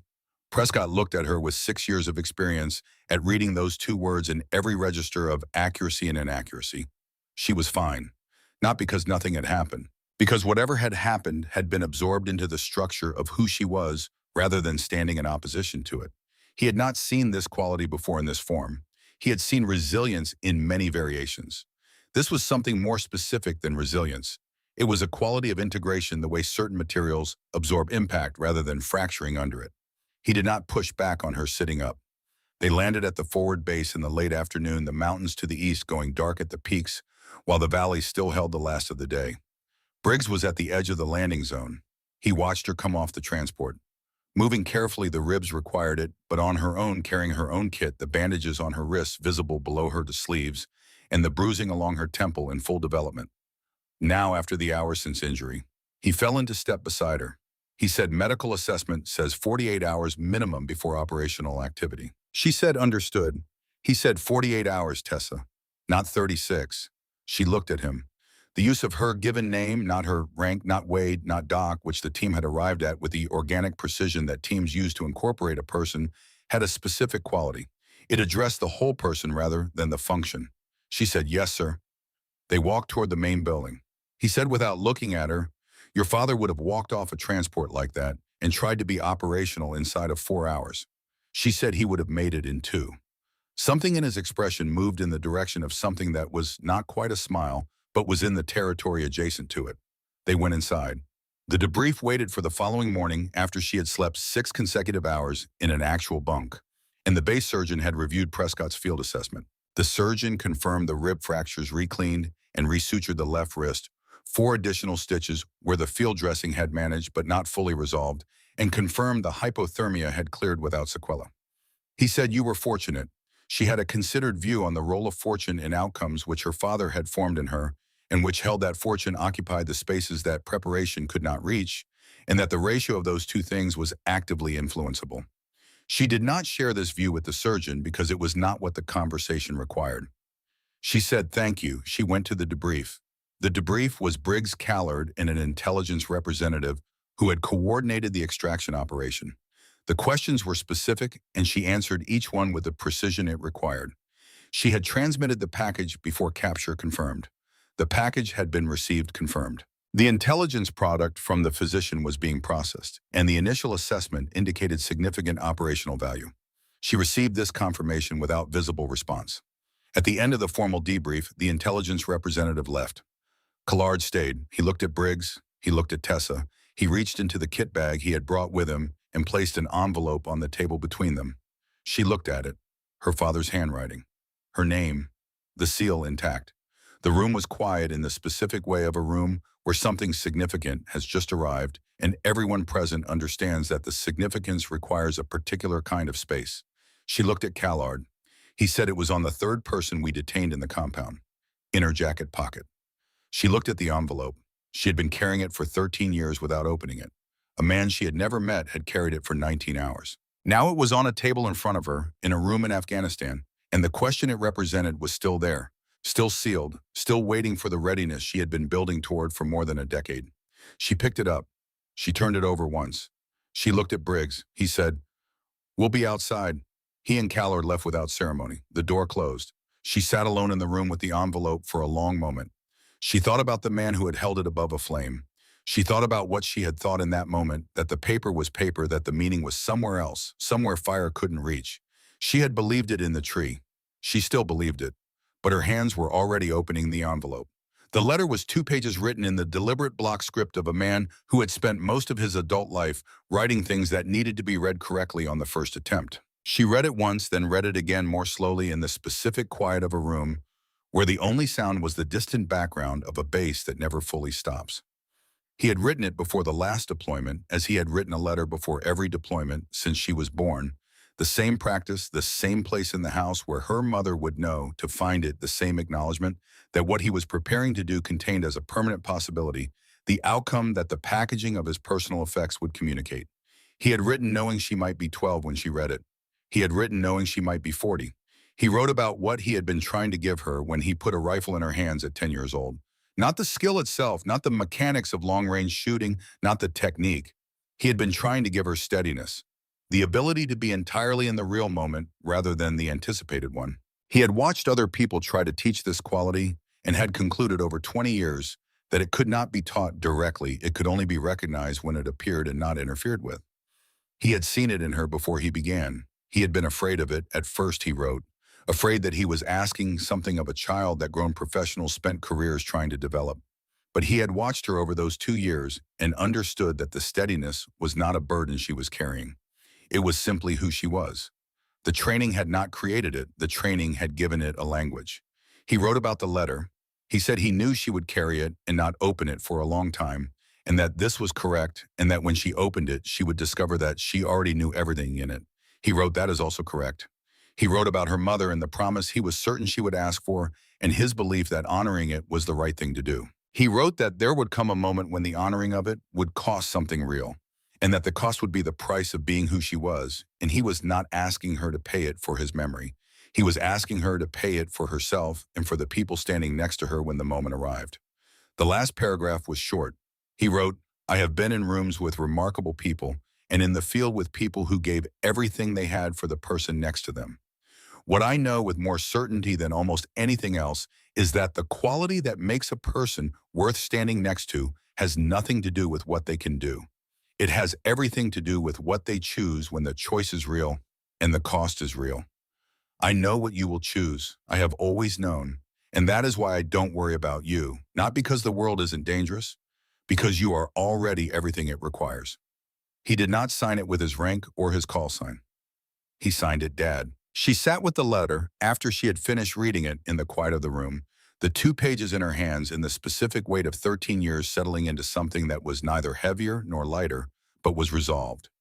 Not closed things like this do not close, but resolved in the way a question becomes unnecessary when the answer has been growing in you for so long that the formal asking of it is a formality.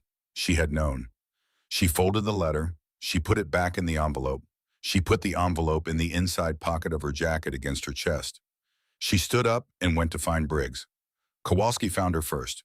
He was in the corridor outside the debrief room, which was not accidental.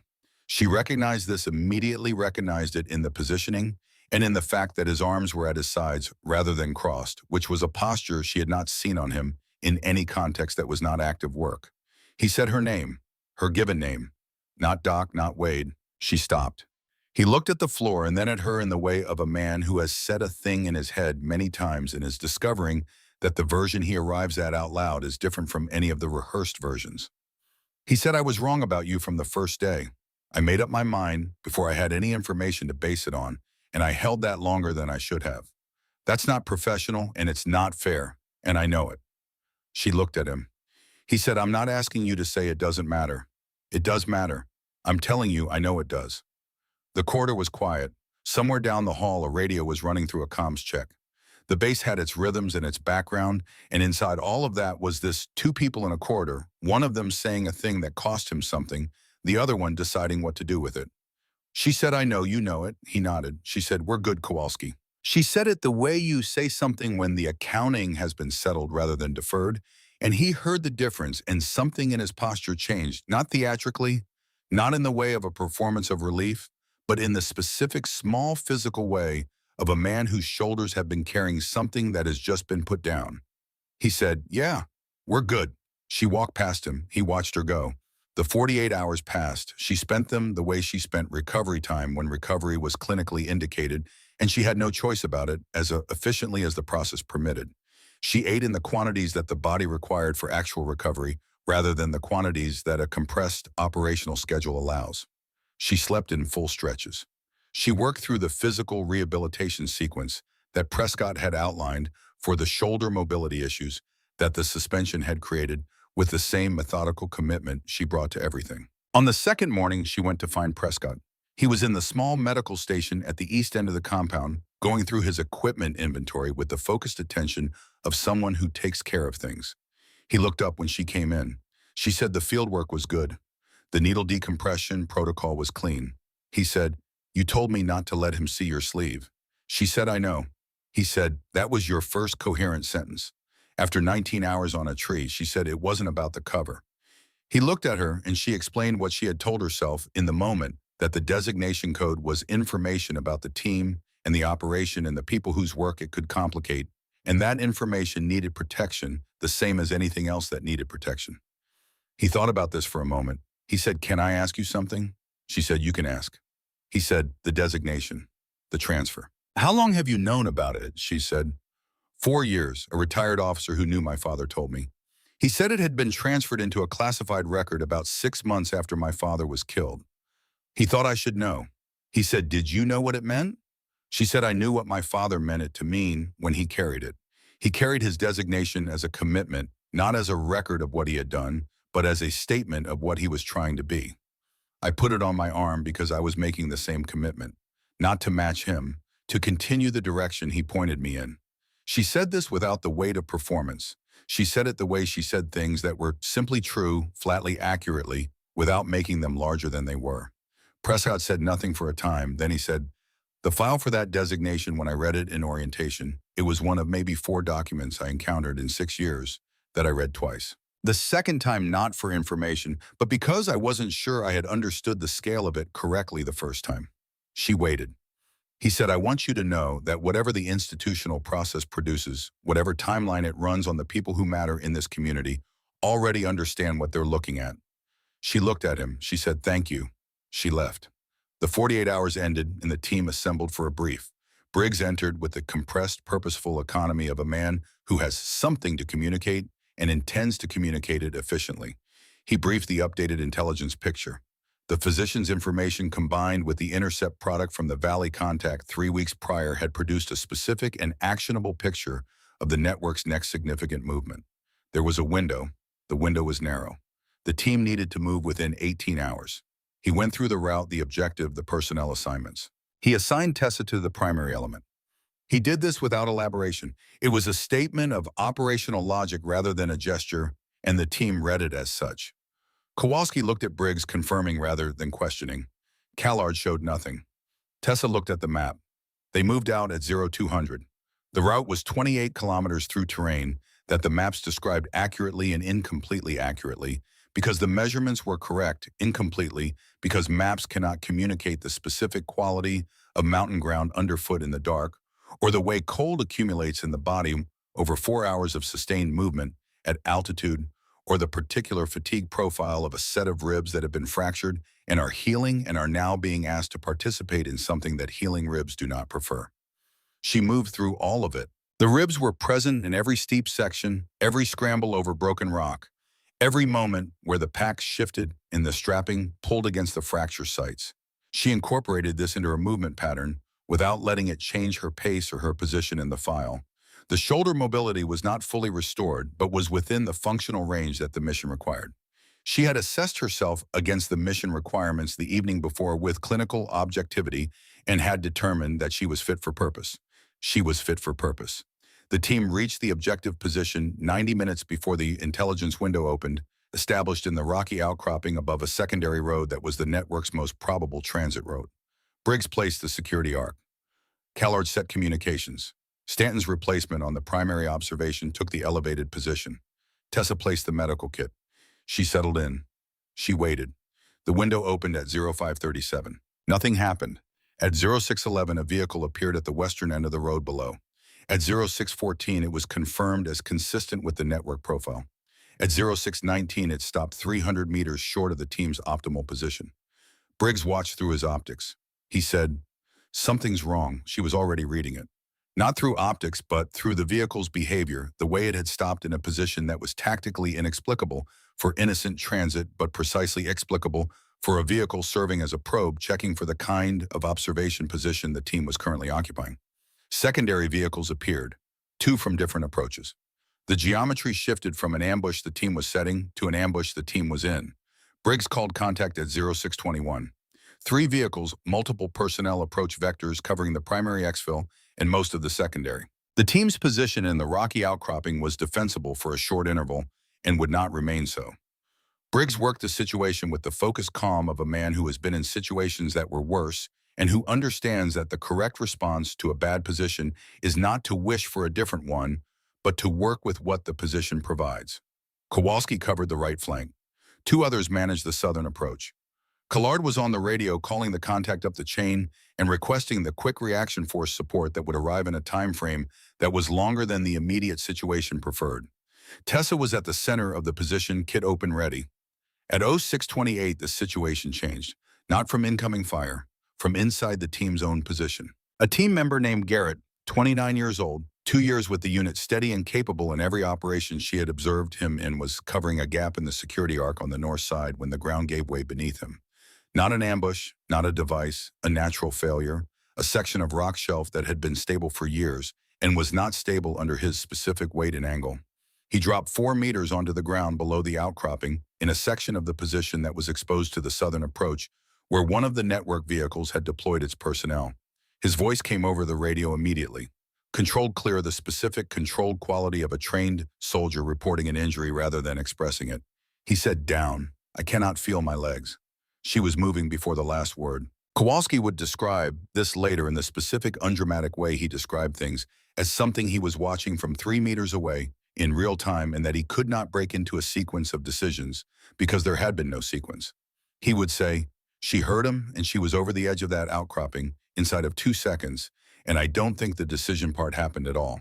I think she was already in motion before the thinking part had anything to say about it. She went over the edge. She reached Garrett on the lower shelf. The mechanism of injury was clear. The clinical picture was spinal shock from the impact, transient or structural, impossible to differentiate in the field without imaging.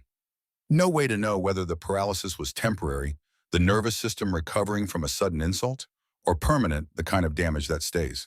What she could know was the protocol immobilized, manage the airway, manage the secondary injuries, maintain the patient's condition until the imaging could answer the question she couldn't answer. She talked to him in the specific voice, not comfort, not minimization, but presence. The presence of someone who is fully in the situation and is managing it. She said, "I'm here. Stay still for me. I've got you." He stayed still. She heard incoming. The personnel from the southern vehicle had identified her position. The lower shelf was exposed in exactly the way she had understood it was exposed when she went over the edge, and she had gone over the edge anyway because Garrett was there and he needed her there, and those were the terms. Rounds impacted the rock face behind her. Close. She placed her body between the incoming and the patient and continued the assessment. The immobilization, the management of the secondary injuries, a right radius fracture, visible requiring splinting, a scalp laceration bleeding with the aggressive enthusiasm that scalp lacerations have, regardless of their depth. She worked. The incoming stopped. From above her, from the position she had come down from, she heard the specific sound of a Barrett M82A1 being fired. 1 round. Clean. The southern position went quiet. She did not look up. She kept her hands on Garrett and her attention on his vital signs. She registered what had happened without looking at it. A threat to her position had been eliminated by someone above her, and she continued the work.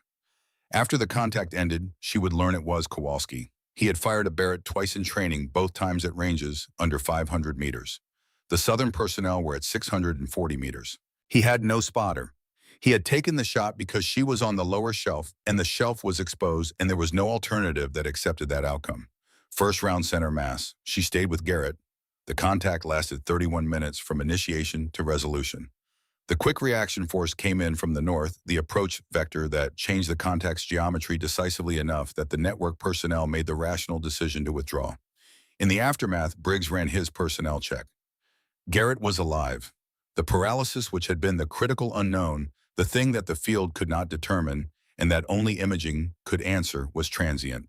By the time the medical evacuation reached him, sensation had returned to both legs. The radius fracture would require surgery. The scalp laceration had been managed in the field. Full recovery was the expected outcome. Everyone else was functional. Briggs looked at the team, at the equipment, at Tessa. He said, "Who fired the southern shot?"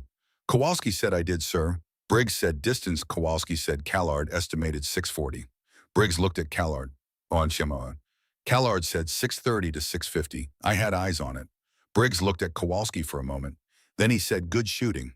He looked at Tessa. She was finishing the post-contact medical assessment of the team, moving through the checklist with the methodical thoroughness that had become in the weeks since she had arrived, simply the way she moved through things. No editorializing, no performance of competence. The work done. Briggs said not loudly, said it in the register of a decision that had been made and was being communicated. "Both of you, when we get back." She looked up. He held her gaze. He said the QRF commander is going to need a full accounting of this contact. When he asks who handled the medical and who handled the southern threat, I'm going to tell him that both were handled by personnel whose capabilities exceed their current designations. And I'm going to recommend accordingly. She said, "Sir," he said, "this is not a discussion. It is an accurate description of what happened." He held her gaze for another moment. He said, "Your father would have been impatient with how long the process takes." She said, "He would have said the work was its own justification." Briggs said he would have been right about that. In the after-action review, Briggs went through the contact geometry twice before he said what everyone in the room had arrived at independently. He said, "We were expected." The room held its silence. He said the physician's intelligence was accurate. The network's use of it was also accurate, which means the penetration is inside the radius of personnel who had access to the product after it was processed. Cullard said, the interpreter, not as a theory, as a conclusion reached before the contact ended. Briggs said he was the only non-cleared individual in the communication chain between the physician's information and this team's deployment order. Everyone else has full background and is inside the classification threshold. The interpreter was located within 4 hours and questioned by personnel with the appropriate authority for that kind of work. The answer was the one the team had already arrived at. Not ideology, not money, not political conviction. A brother being held by the network in a location the interpreter could not reach. An ultimatum delivered 2 weeks prior. A man who had spent 10 years helping American forces operate in his country, reduced by the specific leverage of family and threat to a single impossible choice. He had not been willing. He had been used. Tessa heard this in the briefing and stood at the edge of the room, looking at the map on the wall, thinking about the geometry of it, about how the network had found the lever and applied it and what it had cost, not this team specifically, but the man who had been used as the mechanism. She said his family needs to be relocated before the network learns he was caught. Briggs looked at her. She said whatever happens to him through the process, his family needs to be out of reach first. Briggs said, already in motion. She nodded. She left the briefing room. Later, after the QRF debrief and the documentation and the compressed logistics of a team returning from a complex operation, she found Prescott in the medical station and let him re-examine the wrists. The left had reopened slightly. The work on the lower shelf had stressed the sutures in the specific way of tissue being asked to hold under tension before it has fully knit. Minor. Prescott redressed it with the careful hands of a medic who has been thinking about these specific wrists since the morning he first treated them. He said without looking up from the work I heard about the lower shelf. She said it was the right call. He said, I know it was. That's not what I'm thinking about. She waited. He said, after 19 hours on a tree, you went over the edge of a position into incoming fire to reach a casualty. The first thing you said when you got to him was that you had him. She said that's what the situation required. He tied off the dressing. He sat back. He said the team has a name for you now. Started with Kowalski this morning, which means by tomorrow everyone in this building will be using it. She said, what is it? He said, both hands. She looked at him. He said, heal when you can, fight when you must. They've watched you do both in the same contact, in the same 4-minute window. They're naming what they saw. She was quiet for a moment. She said, it's just what the work requires. He said, yes, it is. He said it in the way of someone who means something more than the agreement. Master Chief Leonard Cross arrived 2 days later. He came in on a supply flight from Bagram, traveling in the capacity that certain retired men of his caliber travel, in no official designation that required paperwork. The institutional acknowledgement that his judgment remained relevant to situations that his paperwork said he was no longer part of. He was 64 years old, had served for 32 years, and moved with the specific economy of a body that had performed at a high level for decades, and was managing the accumulated cost of that performance with the disciplined attention of someone who has no intention of stopping doing what matters to him. He arrived and was met by Briggs. They spoke privately for 20 minutes. When Briggs came out, he found Collard and nodded once. Collard went to find Tessa. She was in the medical station when Collard told her there was someone who wanted to speak with her. He told her the name. She went still for a specific moment, the kind of stillness that means processing rather than avoidance. She said, "Leonard Cross." Collard said, "Yes." She said, "He knew my father." Collard said, "He was your father's closest friend for 22 years. She said, "I know." My father talked about him. She set down the kit inventory she had been working through. She looked at her hands for a moment, not with anxiety, with the attentive quality of a person orienting before moving into something that matters. She went outside. Cross was in the courtyard sitting on a low stone wall with a cup of coffee he had found somewhere and was holding without drinking. He was looking at the mountains to the east in the way that people who have spent significant portions of their lives in mountains look at them, not appreciating the view, but reading the terrain, the habit persisting long after the operational necessity for it. She came out and stood for a moment at the edge of the courtyard. He looked at her for a long time without speaking, with the quality of attention of a man who is not assessing in the usual sense, but looking for something more specific, the accumulated evidence of what a person has become, the product of years of choices and difficulties and commitments that leave their mark, not in a face or a posture, but in something less easily located and more reliably present. He found it.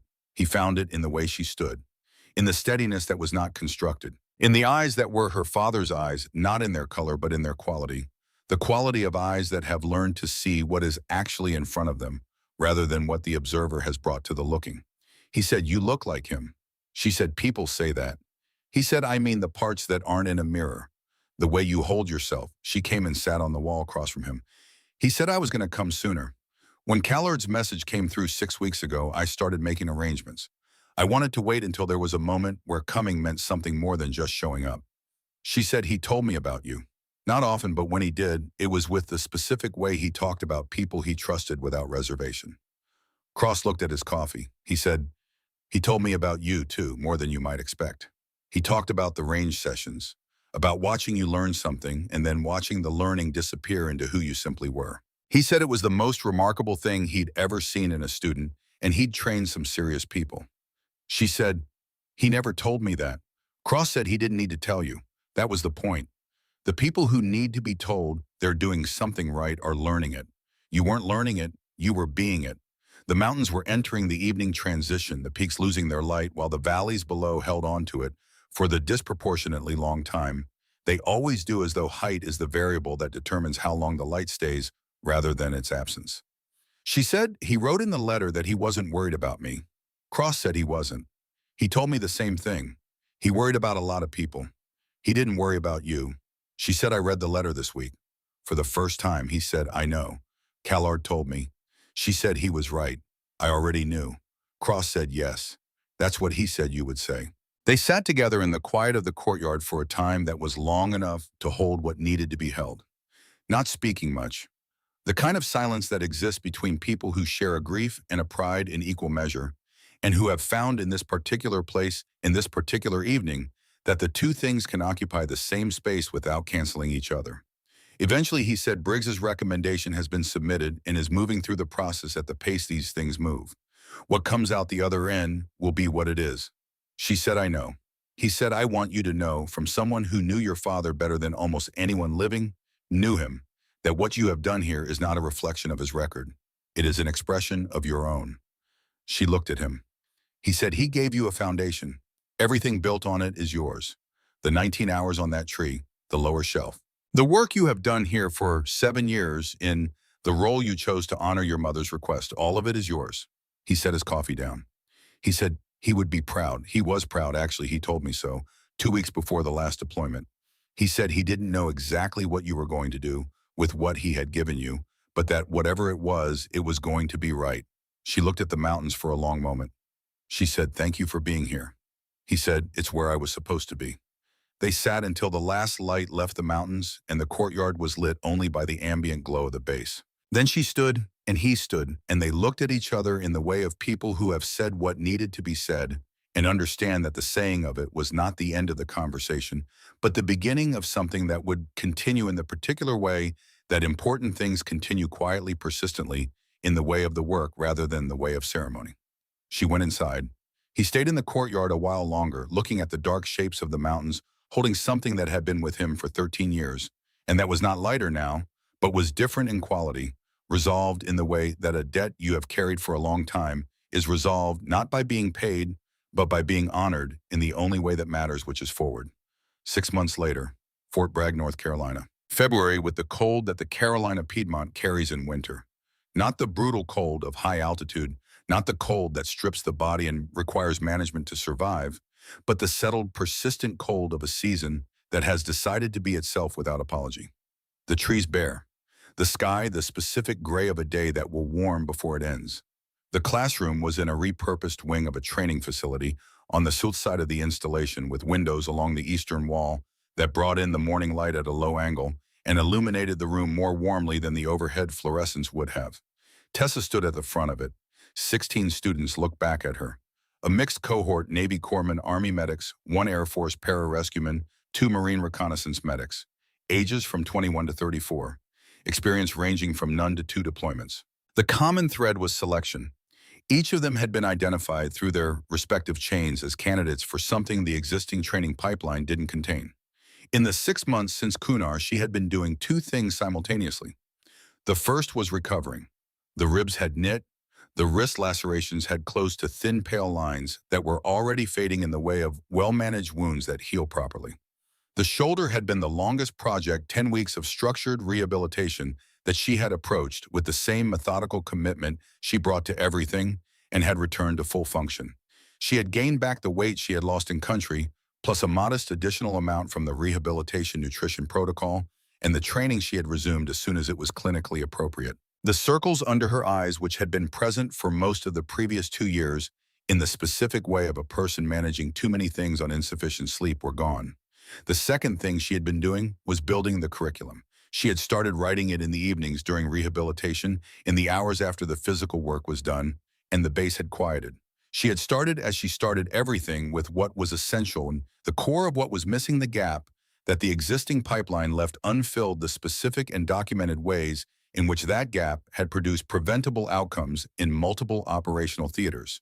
Then she had built outward from the essential, adding complexity where the complexity was real and genuine, and stripping it where it was the complexity of bureaucratic process rather than operational necessity. Briggs had reviewed every draft. Callard had contributed the tactical integration sections. A senior medical officer at the Naval Medical Center had reviewed the clinical framework and had submitted as part of his formal assessment that this curriculum represented the most coherent integration of combat medicine and tactical decision-making he had encountered in his 20-year career, and that it addressed documented gaps with a specificity that suggested firsthand operational experience rather than theoretical synthesis. She had received this assessment and continued writing. The curriculum had been approved. The trial period was 2 years, 4 installations. The VA had already submitted a request to review the material for integration into their advanced training programs.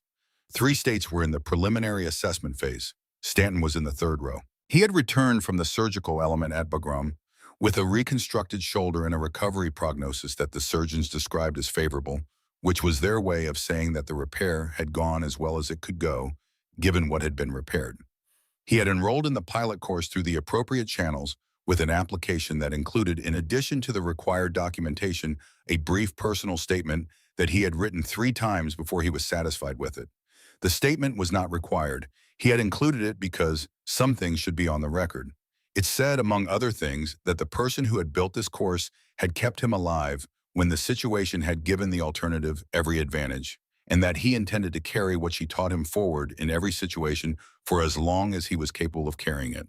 He was in the third row and he was watching her, and he was thinking about a morning in a narrow valley where she had been 4 seconds from a Barrett to kneeling over him and had said 2 words in a voice that contained nothing, that did not belong in a voice when it was doing what her voice was doing. Stay with me. He was. The day before the course began, Kowalski had stopped her in the corridor outside her office. He said, the VAA contact. I heard it came through. 3 states plus the pilot. She said the institutional process moved faster than I expected. He said Briggs pushed, and Cross made some calls. She said, I know. He stood there for a moment with his arms not crossed. He said, there's a phrase that's been moving through the community. Started at the forward base after the QRF came in. One of the QRF guys heard about the lower shelf and the way the contact was managed and used a phrase in the debrief that spread from there. She waited. He said, drag them out alive. It's shorthand for the integrated approach. The idea that the medic's obligation doesn't end with the immediate clinical intervention, but extends through everything that follows, including the contact that's still happening around the patient. He said someone wrote it on a whiteboard in the briefing room at the forward base in Kunar. It's still there. She was quiet. He said your father would have said it was just the right way to do the job. She said he would have, and he would have been right. Kowalski said, yeah. He walked away.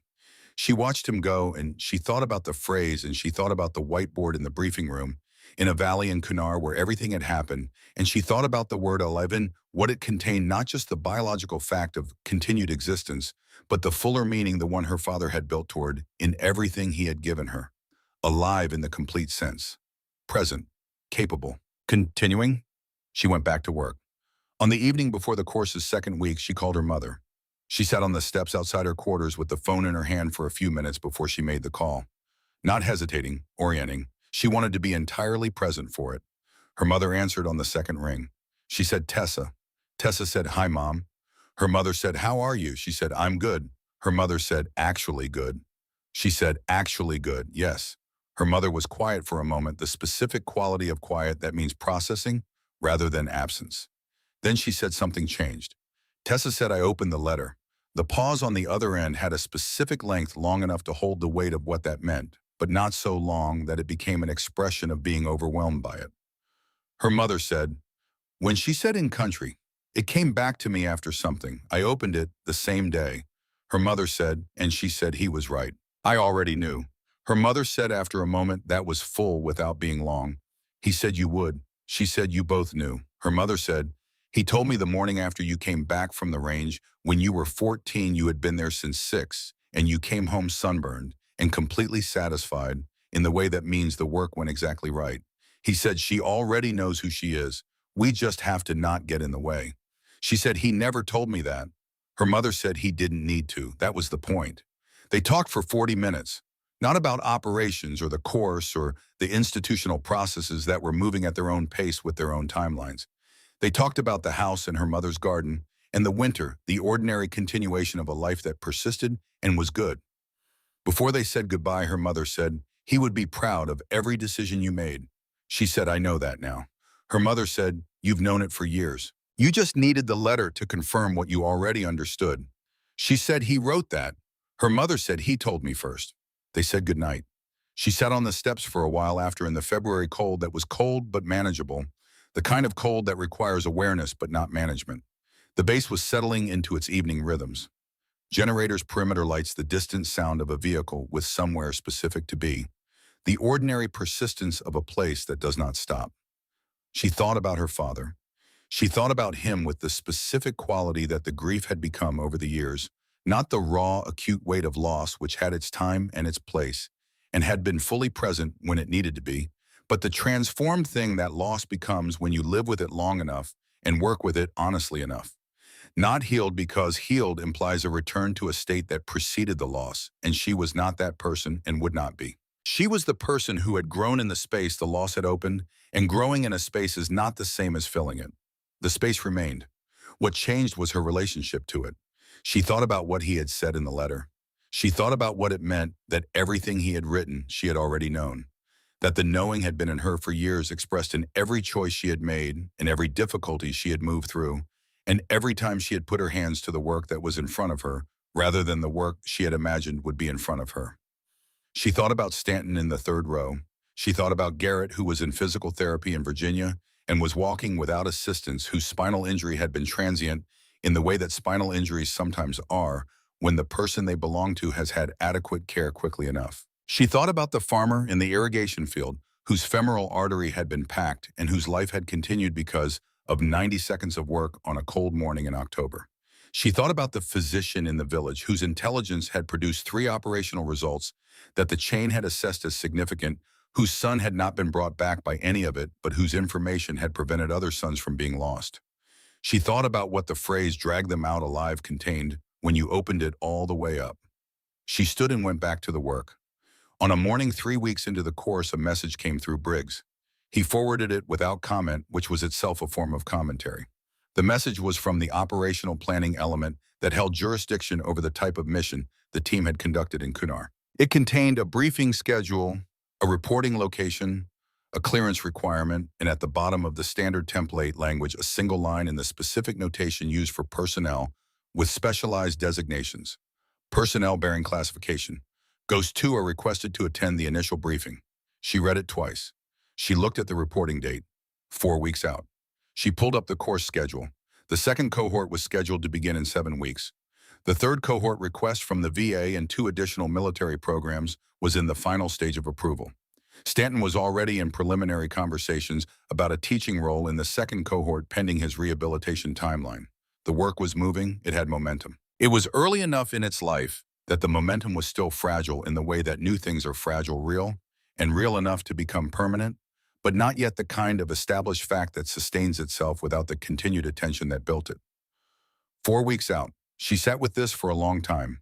Not in conflict, she understood both sides of the equation well enough that the conflict was more specific than a simple tension between 2 directions. It was the specific question of sequence. What does the work require next? She thought about her father.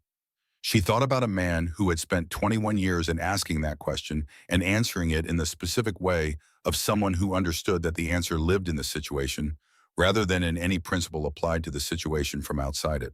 He had been wrong sometimes. He had made decisions he regretted. He had not been defined by either of those things because neither of them was what the work was about. The work was about the person in front of you and the moment you were in and the full application of what you had, both hands, always both hands to what the moment actually required. She closed the laptop. She went to the classroom. Stanton was in the 3rd row. The other 15 students were in their seats. The February light came through the eastern windows at its low angle and illuminated the room in the warm, honest quality of morning light that shows things as they are. She stood at the front. She said, "We spent the first 2 weeks on the primary assessment sequence and the tactical integration framework.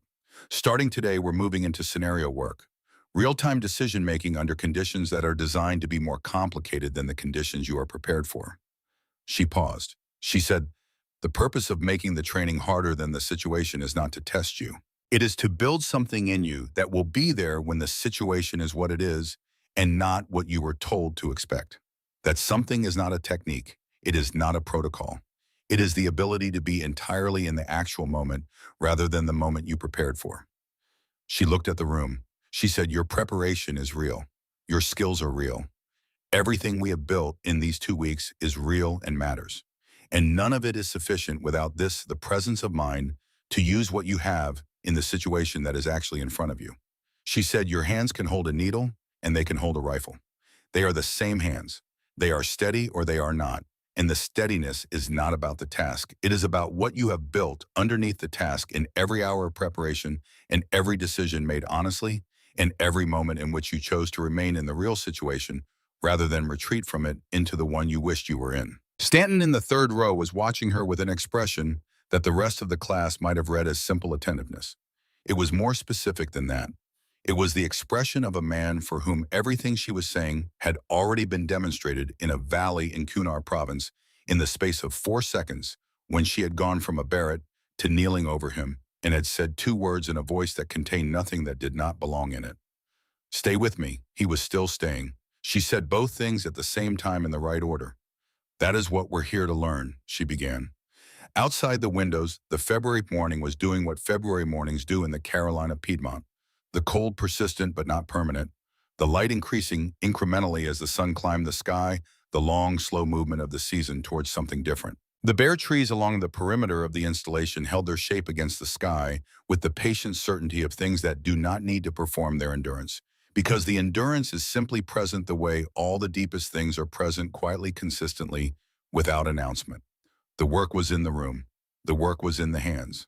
The work was in the 16 students and in the woman who was teaching them, and in the phrase on a whiteboard in a forward operating base in a valley in Kunar province where everything had happened, 3 words written by a soldier who had witnessed something he did not have a better way to name, still there after 6 months, surrounded by everything else the whiteboard had accumulated and held in the way of whiteboards in briefing rooms, which is permanent until the next thing replaces it and sometimes longer. Drag them out alive. That was the commitment. That was what both hands were for. That was what her father had given her, and what she had spent 15 years making entirely her own. Not an inheritance, not a legacy in the sense of a thing received, but a continuation in the only way that things worth continuing actually continue forward into the next moment, with everything you have in service of the person standing next to you. Steady hands, always steady hands. That was all. That was enough. That was everything.